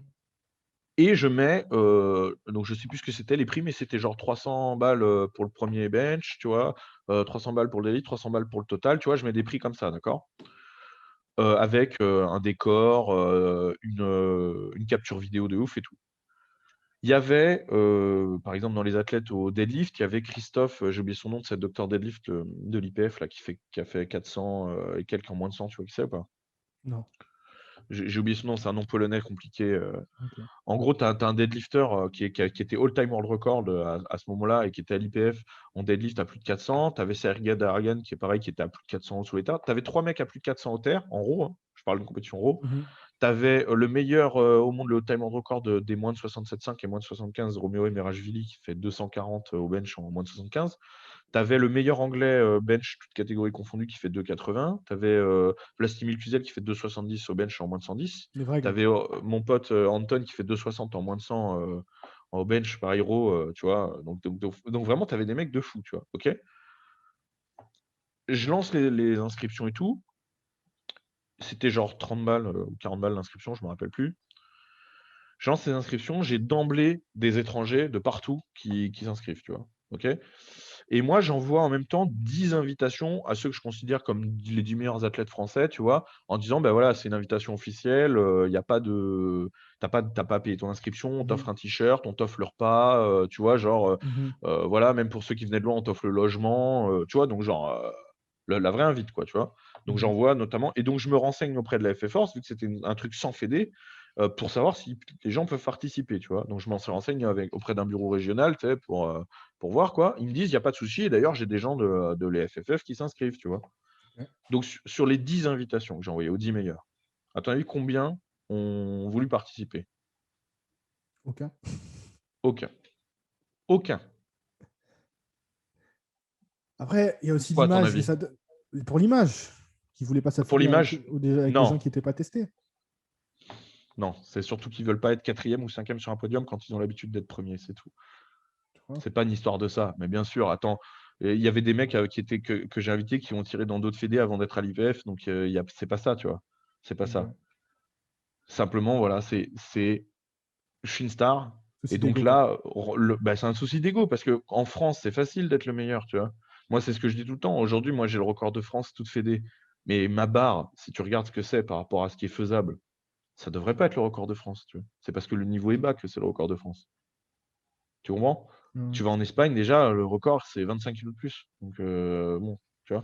Donc, c'est facile d'être le meilleur. Mais là, c'est pas le problème d'être le meilleur, c'est l'occasion de concourir contre les meilleurs. Et bah, dis-toi que j'ai dû annuler la compétition parce qu'en fait, j'avais pas assez d'inscrits français par rapport aux étrangers. J'avais plus de 50 étrangers. Il me fallait une centaine de participants pour que ce soit rentable. J'avais Mhm. plus de 50 mecs étrangers et j'avais genre même pas une vingtaine de Français. Ok, je vois ce que tu veux dire. C'est normal. Et tu sais ce que tout le monde me disait? Mais des centaines de messages, j'ai tous les messages. Les gens qui étaient là à l'époque savent, hein. Oui, je viendrai comme spectateur, j'ai envie de voir ça. Et je disais, mais pourquoi tu concours pas? Ah non, le niveau, il est trop haut. C'est un problème de mentalité, quoi. Mec, c'est comme si tu vas voir une équipe de foot, je sais pas où tu habites, mais tu vas voir l'équipe de foot de ta ville, tu as une petite équipe, machin. Tu leur dis, vous Mhm. voulez jouer contre le Barça? Et qu'ils te disent, oh non, on n'a pas envie de perdre. Ils vont jamais te dire ça. Ils s'en foutent, même s'ils prennent Après, 25-0. Même s'ils prennent oui, 25-0, jouer contre le Barça, t'imagines ce que ça veut dire? ouais, je vois ce que tu veux dire. Après, il y a un côté aussi, le powerlifting, je pense que c'est un sport, sans leur trouver des excuses, hein, mais je pense que c'est un sport individuel. Quand il va en tant qu'équipe, tu vas jouer contre le Barça, tu vois ce que je veux dire, vous perdez, c'est l'équipe qui perd. Quand tu vas sur la plateforme, tu es tout seul, tu es dernier, Mais alors que tu vois ce que je veux dire, tu vas me dire que sans si tu trouver vas des voir un... excuses, sans Tu vas me trouver dire des que si tu veux excuses. avoir un judoka et Forcément. que tu lui dis, tu fais un match contre Teddy Riner, il va te dire non? Ouais, Ou tu vas voir un mec qui fait du tennis, tu veux jouer un match contre Nadal? Non, j'ai peur de perdre. c'est Personne va te dire différent. ça, mec. Non, mais c'est différent dans le sens où, tu Pas vois, tu joues vrai. un match contre Nadal, vous échangez et Oh, tout. Powerlifting, c'est tu vas, mais tu vois, tu vas apprendre juste, ok, tu vas discuter avec eux dans la salle d'échauffement, tu vas être etc. Et sur le peut-être qu'ils se même, sont sur le dit, même en plateau tant que qu'eux, mec. spectateur, je suis d'accord, mais Bah ouais, tu vois, c'est tout. j'essaie de faire. Les gens, ils veulent leur médaille, ils veulent leur titre, il n'y a que ça qui les intéresse. Quand il n'y a Ouais. pas ça, c'est tout. Donc quand tu me dis qu'est-ce qu'on peut améliorer en France, moi, honnêtement, je pense, j'ai pas beaucoup d'espoir pour le powerlifting en France à cause de ça, parce que je trouve qu'il y a Il y a un problème dans la mentalité globale des gens. Il y a des passionnés, évidemment, il y en a, mais il y a trop d'ego qui rentre en jeu. Je pense qu'il y a pas assez de gens qui font de l'international en vrai et dans différentes fédés pour se rendre compte un petit peu du niveau et de la mentalité, des trucs inter, tu vois? Tout le monde, en fait, je trouve qu'avec les réseaux sociaux et tout, ça fait un petit peu, je sais pas, tu vois? J'ai l'impression que tu as la mentalité Twitter de plus en plus, dans le power et en fait, non, mais tu vois, on se congratule de perfs qui sont pas forcément énormes. Quand un mec a des vrais perfs, c'est que des insultes, «Oui, tu es chargé et dopé», tu vois? En fait, les gens sont en dehors des réalités de ce que c'est le power, aujourd'hui, tu vois? Mhm. Donc, moi, oui, dans l'idéal, j'aurais bien aimé qu'il y ait la WRPF, par exemple, en France, comme en Espagne, qu'il y ait, Juste qu'il faut que la décentraliser, quoi. WPC et tout. Que oui, comme en boxe, tu sais, en boxe, tu as plusieurs fédés, Ouais, il mais y a tu pas une vois, qui est ce le qui est plus pas... légitime que l'autre, tu Ouais, vois? mais ce qui est paradoxal, c'est que la boxe, c'est plus ce que c'était. Quand il y avait dans les années 90, tu avais les gros boxeurs, les heavyweights, etc. Maintenant, c'est YouTubeurs qui font la boxe. C'est Logan Paul contre Mayweather. C'est Jack Non, il Paul y a contre toujours un eu mec de ça UFC. c bon après ça C'est je ça qui fait de suis pas l'exposition, tout tu je suis vois. pas tout à fait d'accord parce qu'en fait, à l'époque tu dis ça, mais à l'époque, il y avait déjà des combats débiles comme ça. On faisait combattre des mecs contre des ours, on faisait combattre des mecs contre des nains. Ça existe pour de Oui, vrai mais et c'était dans la fédé officielle et c'est ça qui faisait du ramener du pognon aussi. C'était ça a toujours été un sport spectacle, il y a toujours eu ce délire-là. Après, tu dis ça, mais regarde, maintenant, ça a plus de poids. T'es heavyweight je sais pas quelle fédé en boxe, malheureusement, personne ne le sait. Tu vois ce que je veux te dire? Alors qu'avant, tout le monde le c'est savait. pas vrai. Les 3 ceintures, je veux dire, que ce soit Deontay Wilder, Anthony Joshua ou ou Tyson Fury, Je absolument crois tout qu'il y le a monde les vraiment autre connaît. gens qui connaissent Tout Fury que Tyson, par la culture. Des gens qui sont pas du Mike tout dans le Tyson, tu veux sport. dire? Ouais. Non, mais ça, c'est parce que la boxe, ça intéresse moins. Ça, c'est pas Ouais, mais à l'époque, c'est pas pour tout ça. le monde savait qui c'était Tyson. Tu vois, que Oui, tu mais à connaisses la l'époque, la boxe ou boxe, ça pas. à l'époque, la boxe, ça intéressait beaucoup plus, mec, c'est tout. C'était beaucoup mis en avant. Je veux dire, c'est quand la dernière fois que tu as entendu parler de Tyson Fury à la télé en France? Ouais, après, moi, Mais ça voilà. m'intéresse un petit peu. Moi, ça m'intéresse Non, un petit mais peu. moi, ça m'intéresse de ouf. Moi, j'adore la boxe, je regarde tout le Hmm. temps, je parie sur la boxe et tout. Donc c'est pas ça, j'ai même été sur la chaîne de Boxe Attitude, il y a pas longtemps. Bien sûr que ça m'intéresse, mais c'est pas mis en avant, c'est comme notre sport. C'est des sports aujourd'hui en France, les mœurs, ils ont évolué. C'est plus des sports qui sont mis en avant. Donc je veux dire, regarde même Tony Yoka, qui pourtant a vraiment tout pour être mis en avant, qui a des chances de devenir là aujourd'hui, il est quand même top 20 mondial, qui a des chances de gravir, les échelons et d'arriver sûrement au sommet, Ouais. tu vois? Je pense Mais que ça, ces il y a canals, plein ils de lui ont gens fait qui du sont mal. Je pense qu'ils l'ont mis en avant trop tôt. Tu vois ce que je veux dire? Après, les gens ont eu des attentes démesurées. Je sais pas, mais On bon, l'a c'est attendu en longtemps qu'il vrai, c'est combatte contre pas des vrais i gars, tu vois. Quand le en canal vrai, avec le documentaire, je pense ils lui ont fait du mal. Tu vois, la je sais conquête, pas, ils je en ont sais fait pas. des caisses quand il était au JO, etc. Et après, en fait, les trucs, c'est qu'il faut éduquer les gens en même temps à la boxe. Tu ne rencontres pas les meilleurs comme ça d'un coup, tu vois. Il faut construire ta carrière. Il faut. Ah, mais moi, je sais, Oui, mais mais non, mais les gens ne savent je te pas, tu vois parlais ce que pas je de veux ça. dire? Je te parlais de l'intérêt C'est des pour gens ça. pour la boxe, tu vois? Ça se C'est construit. que Tu vois ce que je veux dire? Les oui, mais nouvelles générations, c'est pas ce qu'on a envie de construire en France par aujourd'hui. exemple, En tu France, vois, je prends aujourd'hui, ils ont l'exemple pas envie de. que les gens s'intéressent à la boxe, spécialement, tu vois? Je prends l'exemple de. Je sais pas si tu connais Morgan, qui fait de l'UFC. C'est un jeune qui veut faire de l'UFC. Il est au Cage Warrior en MMA. Et il a commencé sa chaîne YouTube. Et en fait, c'est comme ça maintenant. Il a commencé sa chaîne YouTube. Il documente sa prépa au Cage Warrior. Et du coup, les gens s'intéressent sur les réseaux sociaux. Ça fait parler. Et les chaînes, maintenant W9, de retransmet en replay. Donc, c'est pas à la télé directement, c'est via l'application en replay. Mais retransmet des matchs de MMA, tu vois, grâce à lui. Parce qu'il a les codes sur les réseaux sociaux. C'est juste que Bah, maintenant, ça, c'est ce que ça nous, a on a été changé. obligés de faire Tu vois aussi, ce que je veux dire? c'est ce que nous, on est obligés de faire aussi. Non, mais après, c'est pas partout comme ça, je t'assure. Aujourd'hui en France, ça c'est un problème, c'est même plus un problème de discipline, c'est un problème global qu'il y a pas de reconnaissance pour les sportifs en France. C'est pour tout le monde comme ça. Comme De toute façon, il n'y a l'État qu'à t'aide voir pas, en ce moment ce qu'ils font avec le sport depuis un an avec le Covid. bien sûr. Ils en ont Non mais rien pété du voilà, non sport. Ils en mais ont rien c'est pété. ça, c'est ça. Et les sportifs de niveau, on a des sportifs exceptionnels en France qui sont dans toutes les disciplines, qui sont jamais mis en avant. Tu es obligé de faire ce qu'on appelle du parasportif, ça fait partie de ton boulot de sportif, c'est-à-dire faire du réseau social, faire Mhm. des trucs comme ça pour Mhm. pouvoir signer des sponsors. Tu es obligé de travailler ton image, tu es obligé de faire autant d'entraînement à la salle que de temps Que de passé com. sur Instagram. Ouais. C'est terrible, mais si tu as envie de pouvoir moi, avant YouTube, mec, j'ai réussi quand même à avoir des sponsors qui me payent le voyage aux États-Unis pour concourir, qui me payent l'hôtel et cetera, à faire ce genre de choses, avoir le matériel gratos, avoir des compléments gratos. Je veux dire, c'est pas tout le monde dans ce sport, c'est difficile. Mais pourquoi j'ai réussi? Parce que j'étais à fond, comme tu dis, à faire son image sur les réseaux sociaux, à démarcher le truc, à essayer de travailler une image, comme un produit, tu vois? Tu es obligé de te Mhm. vendre un petit peu parce que, bah, sinon c'est mort. Parce que pour un mec qui a un salaire, normal, moi j'étais videur de boîte, mec, pour un mec qui a un salaire de videur de boîte, c'est pas possible de partir au Texas 2 fois par an, pour se préparer là-bas, tu vois? C'est pas possible de faire ce genre de choses, tu vois. Après, c'est le game aussi. Le truc, c'est que c'est pas toi qui devrais le faire, mais c'est tout sport, c'est ta fédé qui devrait le faire pour toi. Tu vois ce que je veux dire? On va pas Mais non la plus Fédé, ils le donner de font pas, hein. l'exposition. Oui, je suis d'accord, mais on va pas donner de l'exposition non plus à tous les sportifs de haut niveau. Tu peux être sportif de haut niveau de curling, parce qu'on va te payer ton voyage pour ta compétition. Tout mon respect à ceux qui font du curling, tu vois ce que je veux dire? Mais Bah, ça dépend si tu as des c'est titres, que la tu rapportes des réalité. titres à C'est la la France, réalité. etc. Tous les sports ne se valent pas. Tu vois ce que je veux dire? C'est la réalité, ça aussi. Bah, Ouais. regarde Kevin Meyers, Ouais, après, lui, record du monde de oui, décathlon. C'est un dinguerie. surhomme. Ok, une On est dingue. Oui, d'accord. mais son coup de gueule, c'est de dire quoi? Aujourd'hui, on me paye un Oui. soigneur et un coach parce que je suis record du monde. Avant ça, je me démerde. Comment c'est possible, ça? Mec, ça se vaut pas. Alors, l'athlétisme, c'est pas un sport important? C'est le Qui émet pognon. le jugement? Qui décide ce qui est important ou pas? En fait, à partir du moment où tu as un athlète dans une discipline qui cartonne, d'accord, qui rapporte des titres, etc., qui se bouge, il devrait y avoir une aide, oui, de l'État, je pense, pour promouvoir les sportifs français. Ça devrait être le cas. Je veux dire, on donne 1 milliard d'aides pour des trucs pourris dont on n'a rien à foutre. À un moment, je veux dire, tu sais que mec, je vais te dire un truc quand même. Quand tu construis un bâtiment, d'accord, public, un hôpital, une Mhm. gare, n'importe quoi, Mhm. 1%, 1% de ton budget, du budget de construction, doit être dédié à une œuvre d'art. Ok, c'est une loi en France, ça. C'est-à-dire que quand Ouais. tu te construis un hôpital et que ça coûte 100 millions d'euros, tu dois mettre 1 million d'euros d'œuvres d'art. Tu peux vérifier, hein, c'est pas une connerie et tout. C'est une loi qui existe en France. C'est pour ça que dans tous les trucs et tout, tu as des trucs pourris, des œuvres d'art moderne dégueulasses qui valent des centaines de milliers d'euros. Et on se dit, mais pourquoi on a payé ça? Bah, parce qu'en fait, les mecs, ils en ont besoin parce que c'est obligatoire, tu vois. Ok. D'accord? Tu te rends compte? Donc ça, c'est ce qu'on est capable de mettre en œuvre pour des mecs qui empilent 2 chaises, qui les peignent en rouge et qui disent: «C'est de l'art», tu vois? Mhm. Et pour les Mais pour les Français, sportifs, pour les on n'a pas sportifs de de truc. niveau, moi, j'ai pas besoin de 1 million d'euros par an ou je sais pas quoi, tu vois? Donc en fait, quand il faut trouver de l'argent pour de la merde, on est capable. Quand c'est le CNC qui donne, 50 000 balles à Solange Te Parle pour lécher des arbres. Non mais sans blaguer, Non, parce non, que je les gens, vois. ils vont dire les gens, c'est pas un problème de gratter du pognon, c'est les gens après, ils vont dire: «Oui, mais le pognon, on n'a pas je sais pas quoi». On donne 100 000 balles, je sais pas combien de centaines de milliers d'euros par an à Libération, personne ne lit, d'accord? D'accord? On va te donner ça pour que les mecs impriment des feuilles de PQ. On donne du fric à Solange Je Te Parle, on donne du fric, pour faire des trucs d'Art Nouveau et tout, et tu as des mecs comme Kevin Meyers, record du monde de décathlon. Le mec, c'est un dieu du sport, OK? Il a fallu qu'il en Mhm. arrive là pour qu'on lui dise: «Ah, on va peut-être te payer un soigneur», mais on se fout de la gueule de qui? Non, je suis d'accord. Et après, on dit: Après, «Oh, c'est les JO à Paris». Mais vous voulez qu'il y ait des Français sur les podiums aux JO à Paris ou vous voulez juste qu'on les organise et qu'on filme?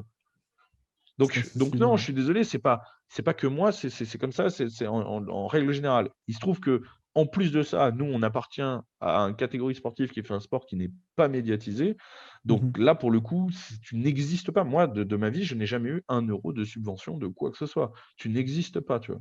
Mhm. Donc, il faut se démerder et donc ça passe aujourd'hui par les réseaux sociaux et effectivement, c'est devenu une part entière de ta vie de sportif. Quand tu veux faire du haut niveau, bah, tu es obligé parce que heureusement, il y a encore des compagnies privées qui sont prêts à investir dans toi parce que ça peut leur rapporter sur des publics niches comme du matériel de power, des compléments alimentaires et Non. cetera Mhm. et voilà, donc faut se créer une exposition, c'est comme ça, mais c'est un peu triste quand même, c'est un peu triste, tu vois? Parce que, là, quand j'étais au PowerCamp, je parlais avec des haltéros et tout. Tu imagines bien que les pauvres, ils concourent contre des Chinois, des Russes, les mecs depuis le plus jeune âge, on Subventionné les à suit, tu balle. vois? Ouais. Mais on les suit. Tu sais, il y a eu une tennisman chinoise qui a gagné Roland-Garros et en fait, elle a abandonné sa nationalité chinoise parce que l'État lui demandait 50 de ses gains à Roland-Garros, tu vois? Mhm. Et tout le monde a dit, «Bah, ouais, c'est normal, qu'est-ce qu'il tu vois, pourquoi il lui vole ses gains et tout, c'est dégueulasse et tout». Mais en fait, non, moi je trouve que c'est elle qui est dégueulasse. Parce qu'en fait, si elle a gagné Roland-Garros, c'est entièrement grâce à l'État chinois. Parce qu'en fait, l'État chinois, ils sont venus la prendre à 6 ans parce qu'ils ont vu qu'elle était forte au tennis. Ils lui ont payé les meilleurs entraîneurs, les meilleurs soigneurs, les meilleurs Mhm. nutritionnistes. Ils l'ont emmenée des écoles sportives, ils l'ont emmenée à l'intérieur, ils l'ont formée, et cetera. Et une fois qu'elle gagne, elle dit: «Ah bah non, je renonce à ma nationalité chinoise». Mais moi, mec, la France, s'ils me font ça, mais ils peuvent me prendre 90 de mes de mes gains, j'en ai rien à branler, tu vois? Mhm. Tu comprends? La Ouais. différence d'accompagnement? Moi qui vis une partie de l'année et qui m'entraîne une partie de l'année au Texas, où le powerlifting, c'est un sport universitaire et c'est un sport de collège. C'est-à-dire qu'à partir du collège, tu fais du power et cetera. Il y a 19 000 licenciés rien qu'en athlètes étudiants. C'est-à-dire que rien qu'en étudiants licenciés, ils ont plus Que de nous. powerlifters que nous en France, toutes fédés confondues, d'accord? Heu, mec, c'est la reconnaissance que tu as et les possibilités que tu as. Il faut quand même comprendre, faut quand même faire comprendre aux gens qu'en France, moi, je n'ai pas le statut de sportif de haut niveau. Je n'ai pas de subvention, j'ai rien, d'accord? Aux États-Unis, j'ai un visa pour capacité exceptionnelle pour sportif de haut niveau, c'est-à-dire que les États-Unis sont prêts à me donner Un statut de un truc sportif de de haut un niveau. visa, non, mais un stade sportif de niveau et un visa et me permettre de vivre chez eux pour mes capacités dans le power, tu vois. Hmm. C'est quand même, c'est-à-dire qu'en fait, les États-Unis me disent clairement, bah, ton pays s'en bat les couilles, nous, pas nous. Nous, ça nous intéresse. Tu vois. C'est quand même, c'est la tristesse, mec. C'est la tristesse. C'est vrai que Donc, le constat est pas ouf là. bah oui, voilà. Et je te dis, c'est pas que chez nous, hein, c'est dans ce sport. Moi, je vois des boxeurs, franchement, ou d'autres qui charbonnent, des mecs qui sont très bons et qui sont obligés de travailler comme des oufs à côté et tout. C'est la misère, tu vois. Parce que, enfin, c'est triste, mais vraiment, le foot, c'est chouette, mais il n'y a pas que ça, quoi, tu vois. Il Ouais, n'y je a suis pas que d'accord. ça, quoi. Surtout en matière d'investissement, les sports, tout à l'heure, tu en parlais, c'est les sports d'équipe, les sports individuels, comme l'athlétisme, etc., des mecs qui font du lancer, machin et tout, ça demande tellement plus d'investissement. C'est ça le pire, tu vois? C'est qu'en fait, les mecs qui font du sprint, mais ils vivent, bah, comme nous, hein, de toute façon pour le power, Ouais. mais je veux dire, C'est ce que ils j'ai. Ouais. vivent pour le sprint, tu vois? Tu obligé de régler toute la machine, la minutie et tout. C'est des sacrifices énormes qu'un footballeur ne comprendra jamais, tu vois? Quand Hmm. j'entends, moi, quand je regarde le reportage sur les championnats du monde, sur la coupe du monde de football et que j'entends, comment il s'appelle, pas Giroud, l'autre, un des joueurs, j'ai oublié son nom, dire, «Ah bah moi le jour du match de la finale, le matin, j'ai pas pris de petit déj, tout, parce que je sais pas trop». Mais Ouais, tu vois ce que je veux dire? En fait, les mecs font ce qu'ils veulent. Ils mangent ce qu'ils veulent, tu les vois en boîte hmm. le week-end, c'est Ouais, il y a impossible qu'à pour nous. regarder Payet. Impossible, voilà. C'est impossible pour nous. C'est impossible pour un mec qui fait un Ouais. sport individuel, pour un nageur, pour un sprinter, un mec qui fait du saut, un mec qui fait du powerlifting ou un tu vois, ou un boxeur, c'est Mhm. impossible. C'est impossible. Donc on se sacrifie comme des oufs, mais c'est vraiment, c'est pour nous, quoi, hein, parce C'est que pour. derrière Ouais, la glo y a on peut pas de même pas dire que c'est pour la reconnaissance. gloire, parce qu'il y a que dalle Y a de pas gloire, de- hein. Ok. Baptiste, une question que je voulais te demander et que beaucoup de gens voulaient te demander aussi. Le squat et le deadlift, pourquoi t'en fais pas? En fait, quand j'ai commencé au tout début, tu sais, quand je t'ai parlé, quand j'ai commencé à me préparer pour du 3 mouvements. Ouais, Alors à l'époque en moins de 82,5, hein, donc tu vois, c'était c'est c'était ma une autre caté. époque. C'est ta ouais, voilà. Et en fait, tu sais, moi, je suis un mec qui aime la spécialisation. J'adore la spécialisation. C'est déjà pour ça que je me suis dirigé vers le power, parce que le power, Mhm. c'est la spécialité, tu sais, c'est vraiment de dire: «Voilà, je vais devenir le meilleur dans» et en fait, bah, après, quand tu veux encore plus te spécialiser, bah, tu choisis un mouvement. Le bench, c'était un mouvement que j'adorais, dont j'étais amoureux et en fait, je préférais être très bon au bench que, bon, en 3 dans 3 mouvements. Tu vois ce que je veux dire? En Ok. plus, quand tu commences à prendre conscience et à mieux connaître ce sport et tout, tu te rends vite compte que être très bon, excellent même au squat en 3 mouvements et faire du 3 mouvements, c'est faisable. Être excellent au deadlift en faisant du 3 mouvements, c'est faisable.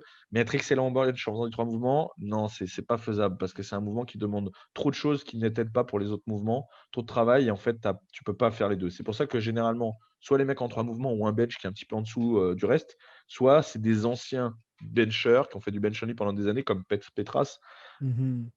qui a le record du monde, là, qui a pris le record du monde à Dan Bell en 3 mouvements.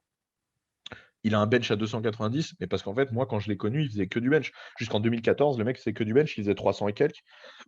Il a eu le temps de se construire un bench, de construire sa technique au bench et tout, et puis finalement, après, il a fait la suite, quoi. Donc voilà, c'était vraiment par spécialisation. Moi, j'adore le powerlifting, j'adore les 3 mouvements. Je prépare des mecs en 3 mouvements, en programmation en tout cas, tu vois. Après, pour le travail technique des mouvements, etc., je les envoie vers des gens qui sont spécialistes. Mais pour la Mhm. programmation, j'ai appris à faire la programmation pour les 3 mouvements. Donc, j'adore ça, mais je pratique pas parce que moi, mon truc, c'est le bench, tout Le bench, simplement, tu vois? ok. Ouais. Qu'est-ce qui, Après, le qu'est-ce qui- deadlift, ça m'est arrivé d'en faire un petit peu en assistance, tu vois? Mais je ferai ok. jamais ça en compétition. Qu'est-ce qui t'a plu autant dans le bench au point de t'appeler bench, enfin de créer une chaîne YouTube Bench and Cigar, quoi. Bah, moi, Et c'est au, ma au point passion, hein, qu'il le y a même bench, des hein. gens qui t'appellent Monsieur Bench sur Twitter Oui, et il qui y a des savent gens pas que qui ton nom croient que c'est c'est Baptiste. oui, il y a des gens qui croient que c'est mon prénom, mais encore une fois, ils sont pas très attentifs parce que mon nom est quand même écrit dans le générique, Monsieur Bench. mais oui, il y a des gens qui pensent que je m'appelle bench. Hem Mais, en fait, je pense qu'il y a eu plusieurs étapes parce qu'en fait, quand je l'ai connu le bench, je connaissais pas comme, aujourd'hui. C'est-à-dire qu'en fait, là, si je te dis pourquoi j'aime le bench, ce serait pas très honnête parce qu'à l'époque, tout ce que je vais te dire, ça rentrait pas forcément en compte, tu vois? À Mhm. l'époque, le premier truc, le bench, c'était déjà une sensation. Je me sentais bien et fort, sur le coucher alors que j'étais pas fort, hein. Mais je veux dire, je me sentais fort dans le sens où le mouvement me faisait, vraiment sentir développer de la force et tout, tu vois? Par rapport au squat J'aimais soulevé de terre, c'est ça? Ouais, je sais pas, j'étais plus à l'aise, j'aimais mieux la sensation que ça me donnait. C'était un peu le mouvement, où tout le monde se comparait, tu vois ce que je veux dire? Hmm. Même encore aujourd'hui, hein, quand un mec te dit combien tu pousses, c'est pas au C'est squat ou pas c'est pas au ou à c'est l'épaulé au développé jeté, couché. c'est au développé couché. Alors là, moi pas, hein, parce que bien sûr en tant que power, Mhm. toi tu as une Ouais. appréciation de la force qui est différente, mais je parle pour le tout venant, hein. Mhm. Donc c'était voilà, tu vois, c'était plus, de l'ordre du physique que du réfléchi, quoi, tu vois? Et puis encore une Ok. fois, moi, j'avais envie de me spécialiser dans un truc, tu vois? C'était mon truc Ok. de ça a toujours été mon truc. Aujourd'hui, enfin avec le temps, je suis devenu amoureux vraiment du bench parce que, c'est le mouvement le plus technique des 3 déjà, tu sais, c'est celui qui demande vraiment, vraiment le plus de technique.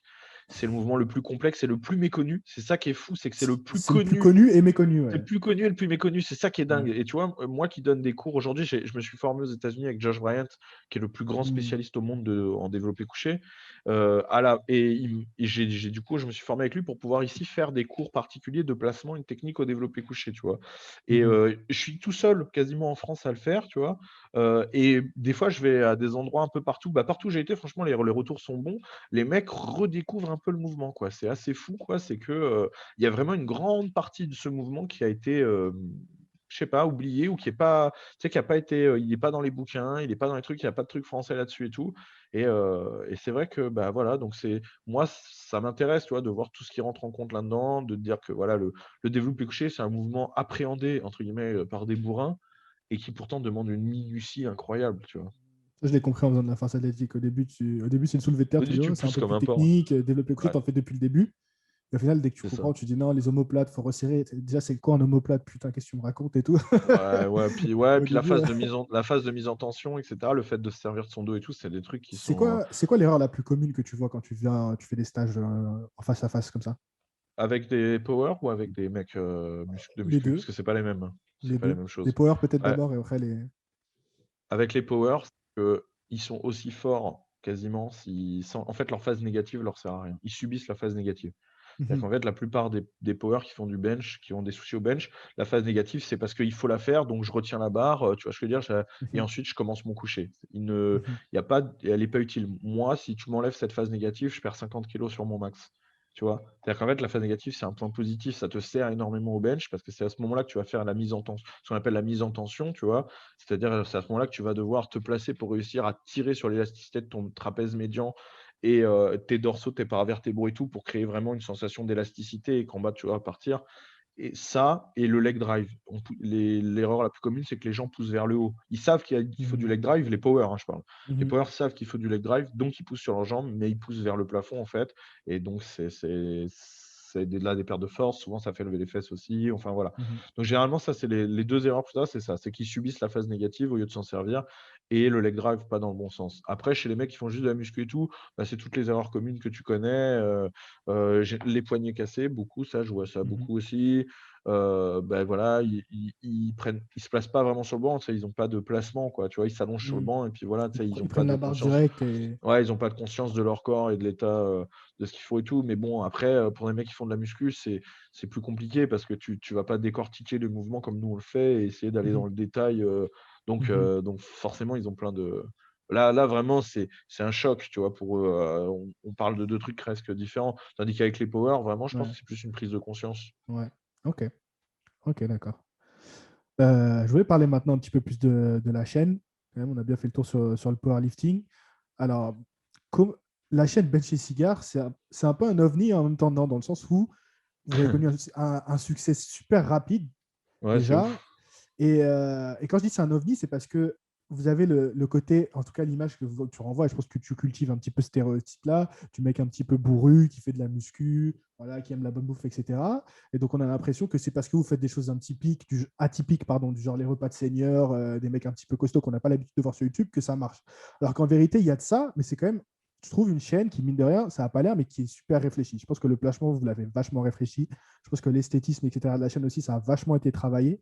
Mais j'aimerais que tu me dises un petit peu comment la chaîne, elle s'est construite et qui t'entoure un petit peu pour faire ces vidéos-là, parce que je sais que tu n'es pas tout seul. Les 2 en vérité, à travailler vraiment sur la chaîne.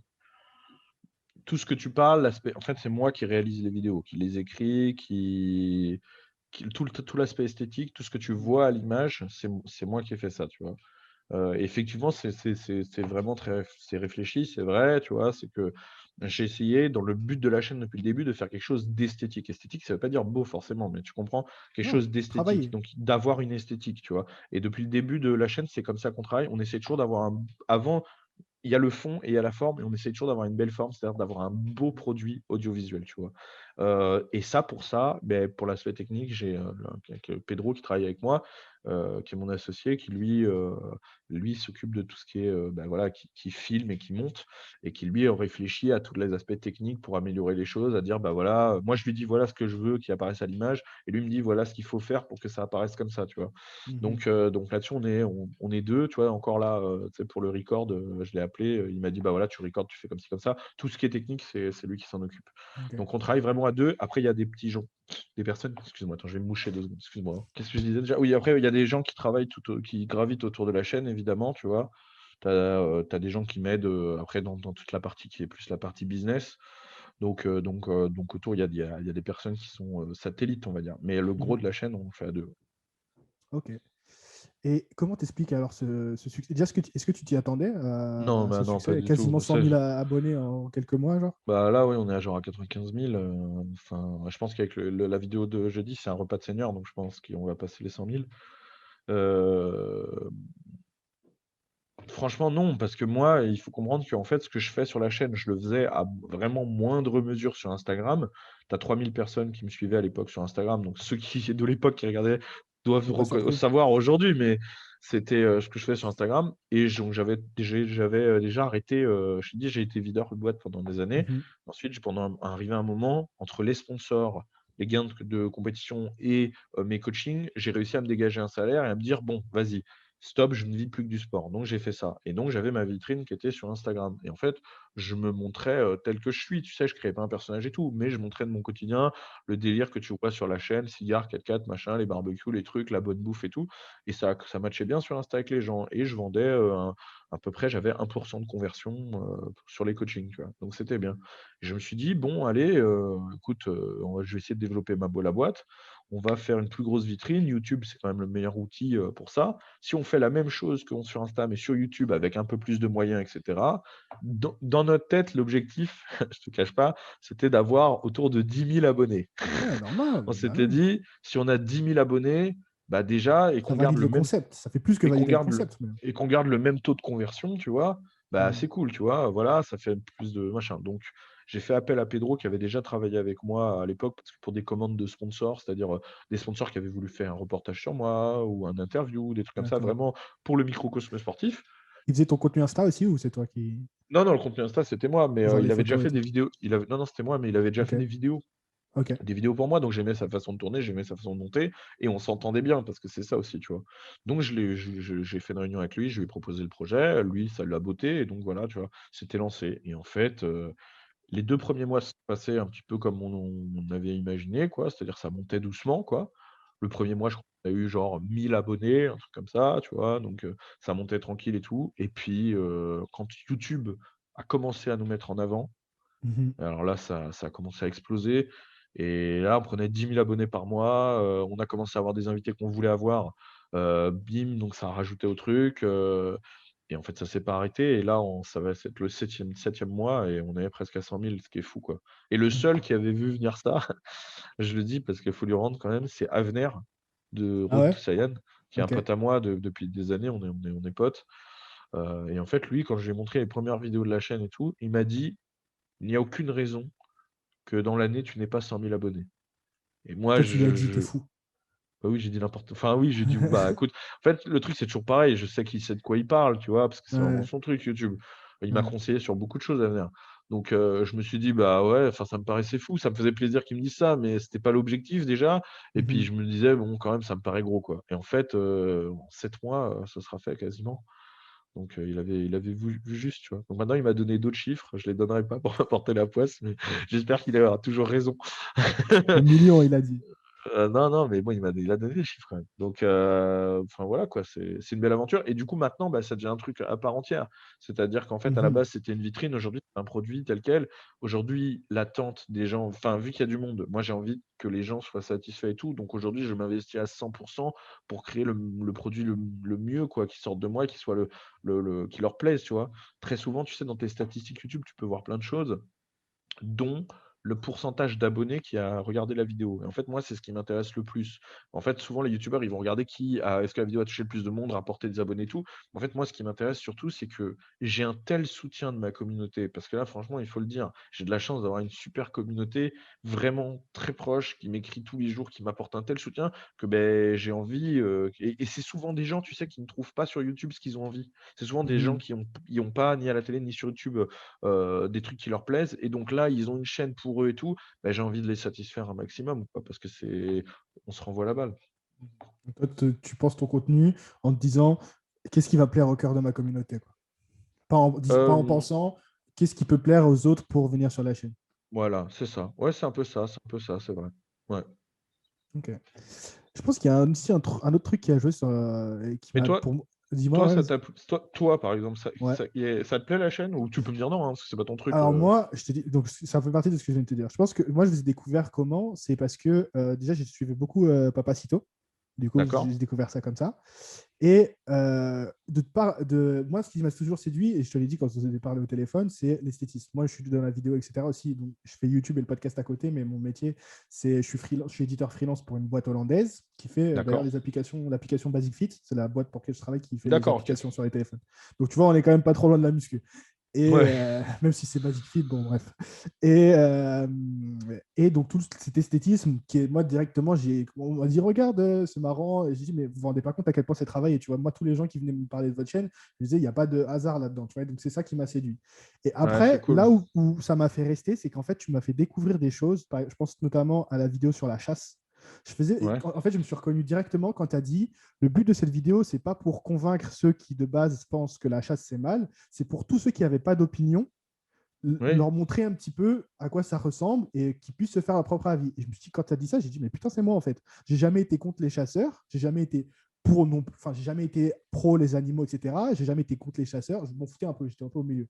Et tu vois, Mmh. je trouve que cette vidéo a été vachement rafraîchissante dans le sens où c'est bien fait, c'est sans filtre, tu as l'impression d'être avec vous à la partie de chasse, tu vois ce que je veux dire, et ça te fait Ouais. découvrir un univers qui de base Ouais, était j'aurais pas inconnu, ouais. découvert de moi-même, tu vois. Je pense à cette vidéo-là, et il y a aussi une autre vidéo que tu as faite, un petit peu dans le même style, où tu fais découvrir, La je sais plus, ça distillation? me reviendra. La quoi?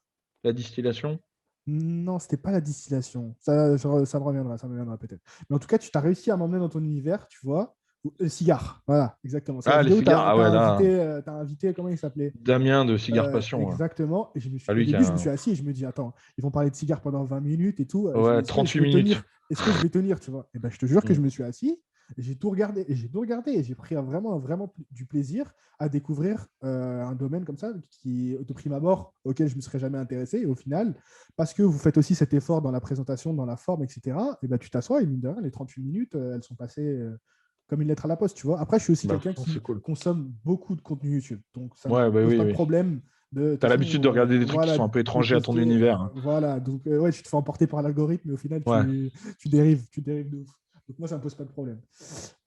Mais pour revenir à ce que je disais, donc je vous ai découvert avec Papicito, et la chaîne s'inscrit un petit peu beaucoup même dans ce que j'appelle ce mouvement de nouvelle droite, un petit peu qui séduit de ouf sur YouTube, Ouais. avec Valek, avec Raptor, avec Rosie, les nouveaux fascistes pour certains, moi j'appelle ça la nouvelle droite, qui Oui, séduit de oui, ouf sur YouTube. c'est Ce qui le est soft paradoxal, c'est que power tu de droite. vois, ouais, exactement, les vulgarisateurs de droite, on va dire. Et tu vois, ce qui est Mmh. paradoxal, c'est que tu dis que YouTube vous met en avant avec l'algorithme, alors que Twitter, par exemple, va censurer avec le Non, le contenu est différent. YouTube nous met pas en avant. Ça, c'était au début de la chaîne. J'ai dit à Ah, un ok, moment, YouTube nous a mis ok. en avant. Moi, là, aujourd'hui, Maintenant, une moi. vidéo sur deux est shadow ban. Ok, Donc, bon, ok. Ils ont capté. Ils ont dit, oh merde, les gars, là, on a fait une connerie, là. On a créé une dinguerie, là. enfin, Il faut non, arrêter mais tout de là, suite. bizarrement, ma toute dernière vidéo où j'analyse le développé couché là, des youtubeurs, elle est en tendance. Première fois que je fais une vidéo qui est Ah, en tendance YouTube. Donc, ah, ça bah, dépend des vidéos. félicitations. Mais celle sur les cigares, par exemple, a été complètement shadowban parce qu'on parle de tabac, tu vois. Ouais, ouais, ouais. C'est compliqué. Enfin, il y en a plein, quoi. Donc, ça dépend. Après, oui, donc, je suis d'accord avec toi, mais oui et non, dans le sens où j'essaye de proposer autre chose quand même. Les gens que tu as cités, c'est vraiment pour le coup des gens qui parlent politique, actualité sociale, et cetera, et Mm. qui s'inscrivent vraiment dans une position d'idéologue. Tandis que Mais moi, très orienté divertissement, quand même. très orienté divertissement. Ouais, mais bon, Tu vois ce que je veux dire? c'est la forme. Dans la Oui, forme, elle est divertissante, mais le OK, le fond, c'est fond, de ouais, l'idéologie. OK, OK. Tandis que moi, en fait, bien sûr qu'il y a derrière, évidemment, les valeurs qui transparaissent, mais je veux dire, ça transparaît. Tu vois ce que je veux dire? C'est pas des choses Mmh. qui sont énoncées. C'est pas l'identité de Heu, la non, en fait, c'est un peu comme quand tu regardes, je sais pas moi, heu, bon, c'est un peu mais c'est un petit peu quand tu regardes Quotidien ou des magazines comme ça et cetera, tu vois ce que je veux dire? Leur idéologie, elle transparaît, tu peux pas te mmh. gourer, tu vois? Mais ils font pas directement, quoique ils en font un peu quand même, mais c'est plus comme quand tu suis un artiste qui est engagé, tu vois? Tu vois, quand tu suis, des artistes comme, voilà, Gainsbourg et cetera, à l'époque, tu vois? Et tout, qui sont engagés en fait dans leur façon de vivre, dans leurs propos et cetera. Ils transmettent des valeurs, tu vois? Là qui étaient de gauche, clairement, mais après, ils font pas une musique spécialement qui parle de sujets de gauche, tu vois? Mmh. Donc là, c'est un petit peu pareil, c'est-à-dire qu'il y a un produit visuel qui met en avant des choses qui sont vraiment, voilà, diversifiées. Derrière, les valeurs qui sont transmises sont des valeurs, hyper conservatrices, quoi. On m'a posé quelques petites questions, mais il y en a auxquelles on a répondu. Hem, des conseils d'échauffement au bench? Hem, Bah, déjà, échauffer la coiffe des rotateurs. Tu as plein de petits mouvements rapides à faire, qui sont faciles. Faut pas, il faut pas, comment, enfin, comment on dit? Tu sais, il faut pas, je cherche mon mot, sous-estimer le temps que tu passes en dehors du banc à t'échauffer. Tu sais, à faire des trucs comme ça Ouais, et cetera. Ça ouais. paraît ridicule, mais tu prends l'exemple de Didier Micheron, il fait ça pendant 20 minutes avant de toucher une barre, tu vois? Parce qu'il a plus de 50 ans, voilà, tu vois? Tu passes Donc combien de temps, il toi, à faut t'échauffer en général? ça dépend où je vais, à quelle barre je monte, mais je passe du temps, je passe au moins entre 5 et 10 minutes à faire des mouvements, par-ci par-là, à faire des choses et cetera, à faire des élastiques et tout. Ensuite, je me mets sur le banc, je fais à vide. Voilà, et puis après je monte, tranquillement 60, 100, 140, tu vois? Dans ce genre de choses, puis après ça dépend où je vais, quoi, tu vois? Et ensuite, pas faire trop de reps, en fait. Tu Mmh. peux faire des paliers, mais pas de trop de reps à chaque palier, quoi, pour pas Ouais, s'user. pas trop en faire sur sur ta montée en gamme, quoi. Et si tu vas derrière sur des top 7 lourds, oui, oui, il faut pas trop en faire. OK. La perf dont tu es le plus fier? Ah, c'est la meilleure, hein, ma meilleure perf, en salle, c'est 237,5, et en compétition, c'est 235. OK. Est-ce que tu as des conseils pour être, street cred? Ah, la rue, c'est compliqué quand même, hein, en France. Ça dépend où tu vis. Pour être vraiment street cred, parce que street cred, ça veut dire crédible dans la rue, mais être crédible dans la rue, ça veut dire assuré dans la rue. Assuré dans la rue, faut être prêt, je pense. OK, Toujours être prêt. ça marche. Hem, quelle direction pour ton contenu YouTube? Plutôt sport, lifestyle ou lifestyle? Pareil, on garde la même direction qu'aujourd'hui.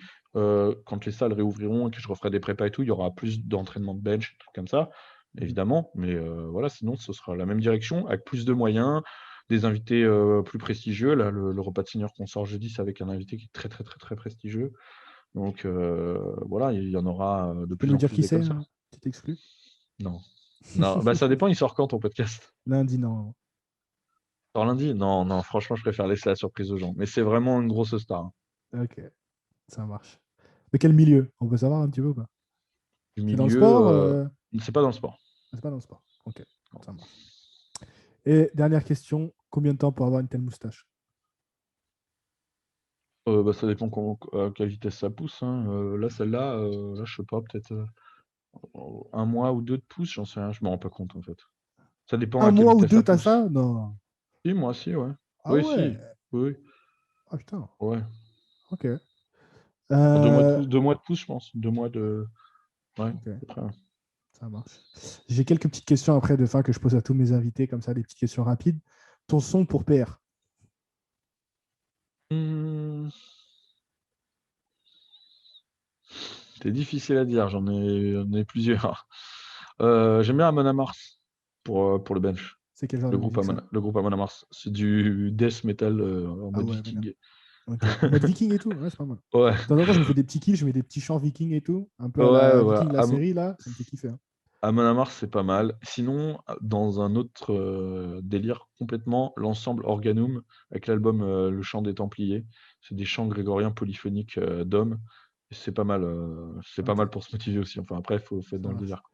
Ça marche. Moi, le truc le plus. À un moment, j'étais en Thaïlande, je crois que j'avais déjà raconté cette histoire sur le podcast. Il y avait le coach de Thaïlande, en fait, c'est un Irlandais. Donc, c'est un mec, bon, il était dans l'équipe d'Irlande et au final, il est bougé en Thaïlande. Et le mec écoutait des putains de chants de bataille irlandais, tu sais, à la Braveheart. Braveheart, des Écossais, Ouais, tu vois, voilà, tu vois un petit peu le délire. Et bien franchement, il sûr, mettait hein. ça dans la salle. Et franchement, ça Ah, envoyait, c'est tu vois. stylé, ouais, tu Ouais, m'étonnes. Bah c'était voilà, hein. stylé. Normalement, je demande le liste préférée, mais non, je vais pas te faire cette offense, hein, monsieur Bench. Et fitness park ou Basic Fit, tiens. Là, en ce moment, je m'entraîne à Fitness Park parce que ma salle est fermée Mhm. et c'est les seuls à être ouverts si tu as une ordonnance médicale. Donc, Ouais. je m'entraîne chez Fitness Park. Mais bon, pour la muscu, je pense que c'est très très bien, hein. Même pour le Mhm. culturisme, il y a tout ce qu'il faut, hein. Mais pour le power, c'est pas adapté, quoi. Ouais, c'est clair. Qu'est-ce que tu prends en intra-training?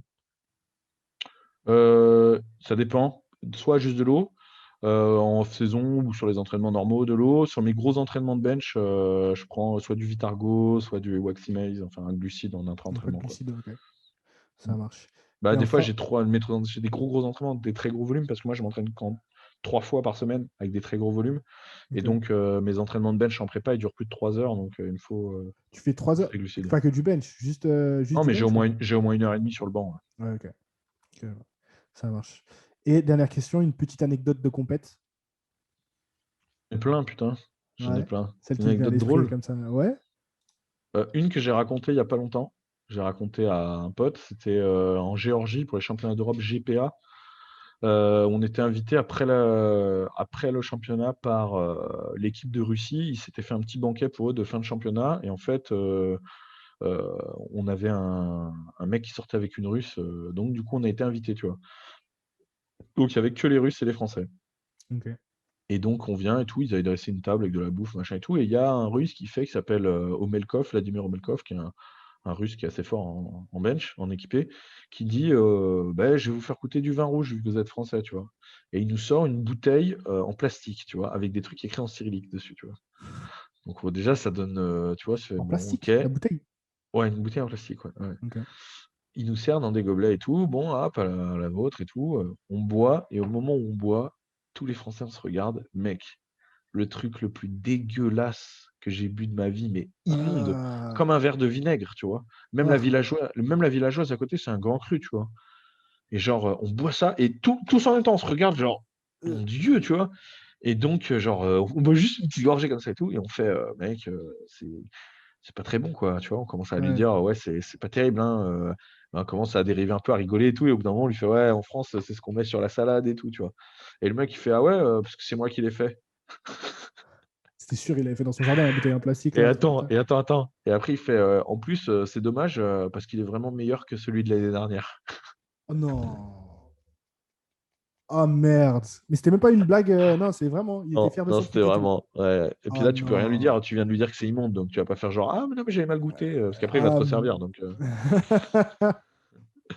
ah, putain, les trucs les plus immondes que j'ai vus, j'étais en Mongolie et c'était ah oui, putain, mais je l'ai du vu lait aussi. fermenté de vache. Du T'as lait de déjà jument goûté ça? fermenté. Non, c'est du Oh lait de là là. jument Oui, fermenté. voilà, c'est ça, du lait de jument Oui, bah, je fermenté. l'ai à la Et les même mecs boivent ça compétition. parce que, À la même pour se bourrer compétition la que ce gueule, que ça je viens coûte de te rien du tout, raconter. quoi. Pour se Mm. bourrer la gueule, ils sont à fond, les locaux là-dessus. J'ai Ouais. goûté ça. En fait, l'histoire est Bah, c'est incroyable parce hardcore, que t'as vu? on s'était fait un peu victime. J'avoue, j'étais en colo. On avait 15 piges, tu vois, et ils nous faisaient tirer, tu sais, le fameux truc à touristes, ils nous faisaient tirer à l'arc, tu vois, comme les Mongoliens étaient dans la Ok. steppe, là. Et à un moment, il y a un mec, il a cassé une flèche. Tu vois ce que je Les veux dire? Mongols. Et le mec a fait genre, oui, c'est la flèche de mon grand-père, là, il faut payer pour rembourser la flèche, tu vois. Bon, il arrête tes conneries et tout. Et Ouais. le mec, il a dit, ok, bah, pour réparer enfin, L'affront. ton offense, l'affront, tu vois, il lui a sorti un bol entier de cette merde. Il lui a dit, tu fais cul sec. Et lui, tu sais, on avait Oh là 15 ans et là. tout. Et le mec, il a bu cul sec. À la fin, il Il est était. mort. Ah, il est pas mort, mais il était pas bien. Il était pas bien. Ah oui, c'est hyper fort en plus. C'était horrible. Ah, c'était Ouais, bah horrible. moi, des Oh là Mongols là. de l'équipe de Oulan-Bator qui m'ont fait goûter Ouais. ça à la même compétition. Donc, Ah là là. T'as été servi, hein. en 2014, ouais. En 2015, je sais plus. En 2015. Ok. Un dernier petit sujet vite fait avant que tu dois y aller que j'avais pas abordé avec toi. C'est la muscu Twitter. On en parlait un petit peu tout à l'heure. Tu sais que t'aimes beaucoup troller sur Twitter, un petit peu. Alors, bof, en Un fait, petit peu j'aime pas du les. tout ce réseau. Ah ouais? Pourtant, tu Non. passes quand même pas mal de temps dessus. Je te vois un petit peu Non, sur quand même Instagram sur. plutôt, mais sur Twitter, Ok. beaucoup moins. Je suis beaucoup moins présent parce que je trouve que c'est celui où il y a la communauté la plus débile.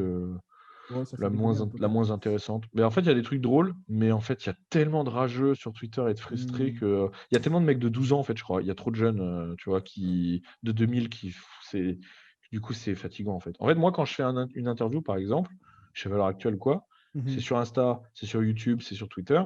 Sur YouTube, il va y avoir des commentaires, il va y avoir des haineux dans l'eau, mais bon, ça va représenter Mhm. 1% ou 2% et tout de haineux, d'insultes, tu vois. Pas, sur Instagram, encore moins, tu vois. Sur Twitter, c'est 50%, à peu près, 50% d'insultes. Là, l'interview de TV Liberté, sur le Twitter, c'est vraiment 50% d'insultes. Donc bon, voilà, c'est pas très intéressant, quoi. Tu vois, Après, c'est... je trouve que tu les provoques un petit peu, surtout les écolos, quand tu fais tes petites stories et tout. Mais c'est pas eux qui m'insultent, hein. C'est pas eux qui Des... m'insultent. Ah ouais? Je me fais jamais insulter ni par les écolos, ni par les gauchistes, c'est que Même par quand des tu fais mecs tes de petites droite. stories de 25 allers-retours en avion depuis Non. le début de la. Sur Instagram, je me fais déjà. Sur Instagram, j'ai absolument aucun hater. J'ai dû recevoir depuis le début de la chaîne peut-être 2 messages de haine, tu vois, sur Ok. Insta, avec 30 000 Ah, abonnés. je Donc, pensais vraiment que tu faisais ça pour troller un petit peu non, des ça me trucs fait de rire, vol. c'est tout. Ça me fait rire. Mais Ouais, après, l'avion, pour le ok. coup, je le prends vraiment tout le temps, mais Ouais. c'est des vols, tu vois, typiquement, le genre de truc débile, c'est des vols intérieurs. France-France, ok? Hmm. Aujourd'hui, les vols intérieurs en France sont non polluants. C'est-à-dire qu'en fait, pour le nombre de T'es sûr de passagers, ça? oui, oui, mais d'ailleurs, ils le répètent dans les avions, souvent les pilotes, parce que ça leur casse les couilles qu'on leur dise. Pour le nombre de passagers, si on faisait tous le trajet en voiture, eh ben on ferait plus Alors pourquoi ils veulent interdire d'impact carbone. les Parce vols qu'ils veulent qu'on prenne intérieurs? le train, parce que le train, c'est encore moins polluant. Tu Hmm. vois le truc? Mais si tu Donc fais, c'est si non tu prends polluant par rapport à si tout le monde prenait la à la voiture, c'est ça que voiture, tu veux dire. voilà, c'est ça, exactement. Ah, C'est pas ok. non polluant, évidemment, mais comme une voiture, je veux dire. Mais Ok. c'est-à-dire que c'est un impact carbone réduit au nombre de passagers par rapport à la voiture. Voilà. Donc c'est plus intéressant d'y aller en avion quand je fais. Moi, j'en fais tout le temps pour aller faire mes cours, etc. En Si fait, l'avion il est plein. Parce que si l'avion n'est pas plein. mais aujourd'hui, les vols, ils sont pleins, justement. Il y a moins de vols intérieurs pour que les vols soient pleins. Moi, tous les vols que je fais, ils sont remplis. Enfin, c'est pas plein à bord, mais ils ont assez de Hmm. passagers, justement, pour que ce soit rentable comme ça, tu vois. Donc, Un peu d'anxiété avant de reprendre l'avion après le Covid ou pas du tout? J'ai pas pris l'avion moi encore. Je me demande si moi, j'ai est-ce pris que ça faisait l'avion. bizarre? Est-ce que ça J'ai pris t'a fait l'avion bizarre ou pendant pas? le, j'ai pris l'avion pendant le Ouais, confinement et tout aussi, hein. justement. Je te demande. J'étais en Finlande et tout. Bah, pourquoi? Il y avait quoi Ok. de spécial? Il y avait rien de spécial, hein. Ah, ok, Si, non, si, mais nous je te casser demande. les couilles avec les paplards et tout. Mais moi, le Ok. Covid, je l'ai eu 2 fois. J'en ai absolument rien à branler, tu vois. Ok. Enfin, c'est un rhume, quoi. Ça marche. Bon, bah, merci beaucoup, Baptiste. On a parlé de pas mal de trucs. Je suis content. Je tiens à dire aussi que tu as été super facile à joindre et que direct tu m'as répondu et tout. Donc, c'est pas Bah, souvent. Donc, je écoute, tiens aussi à le souligner et que les gens sachent que tu as été bah, super merci, cool et mec. tout. Donc, c'était un vrai plaisir. Bah, merci, mec. Et puis, bah, Super. écoute, à la prochaine, alors.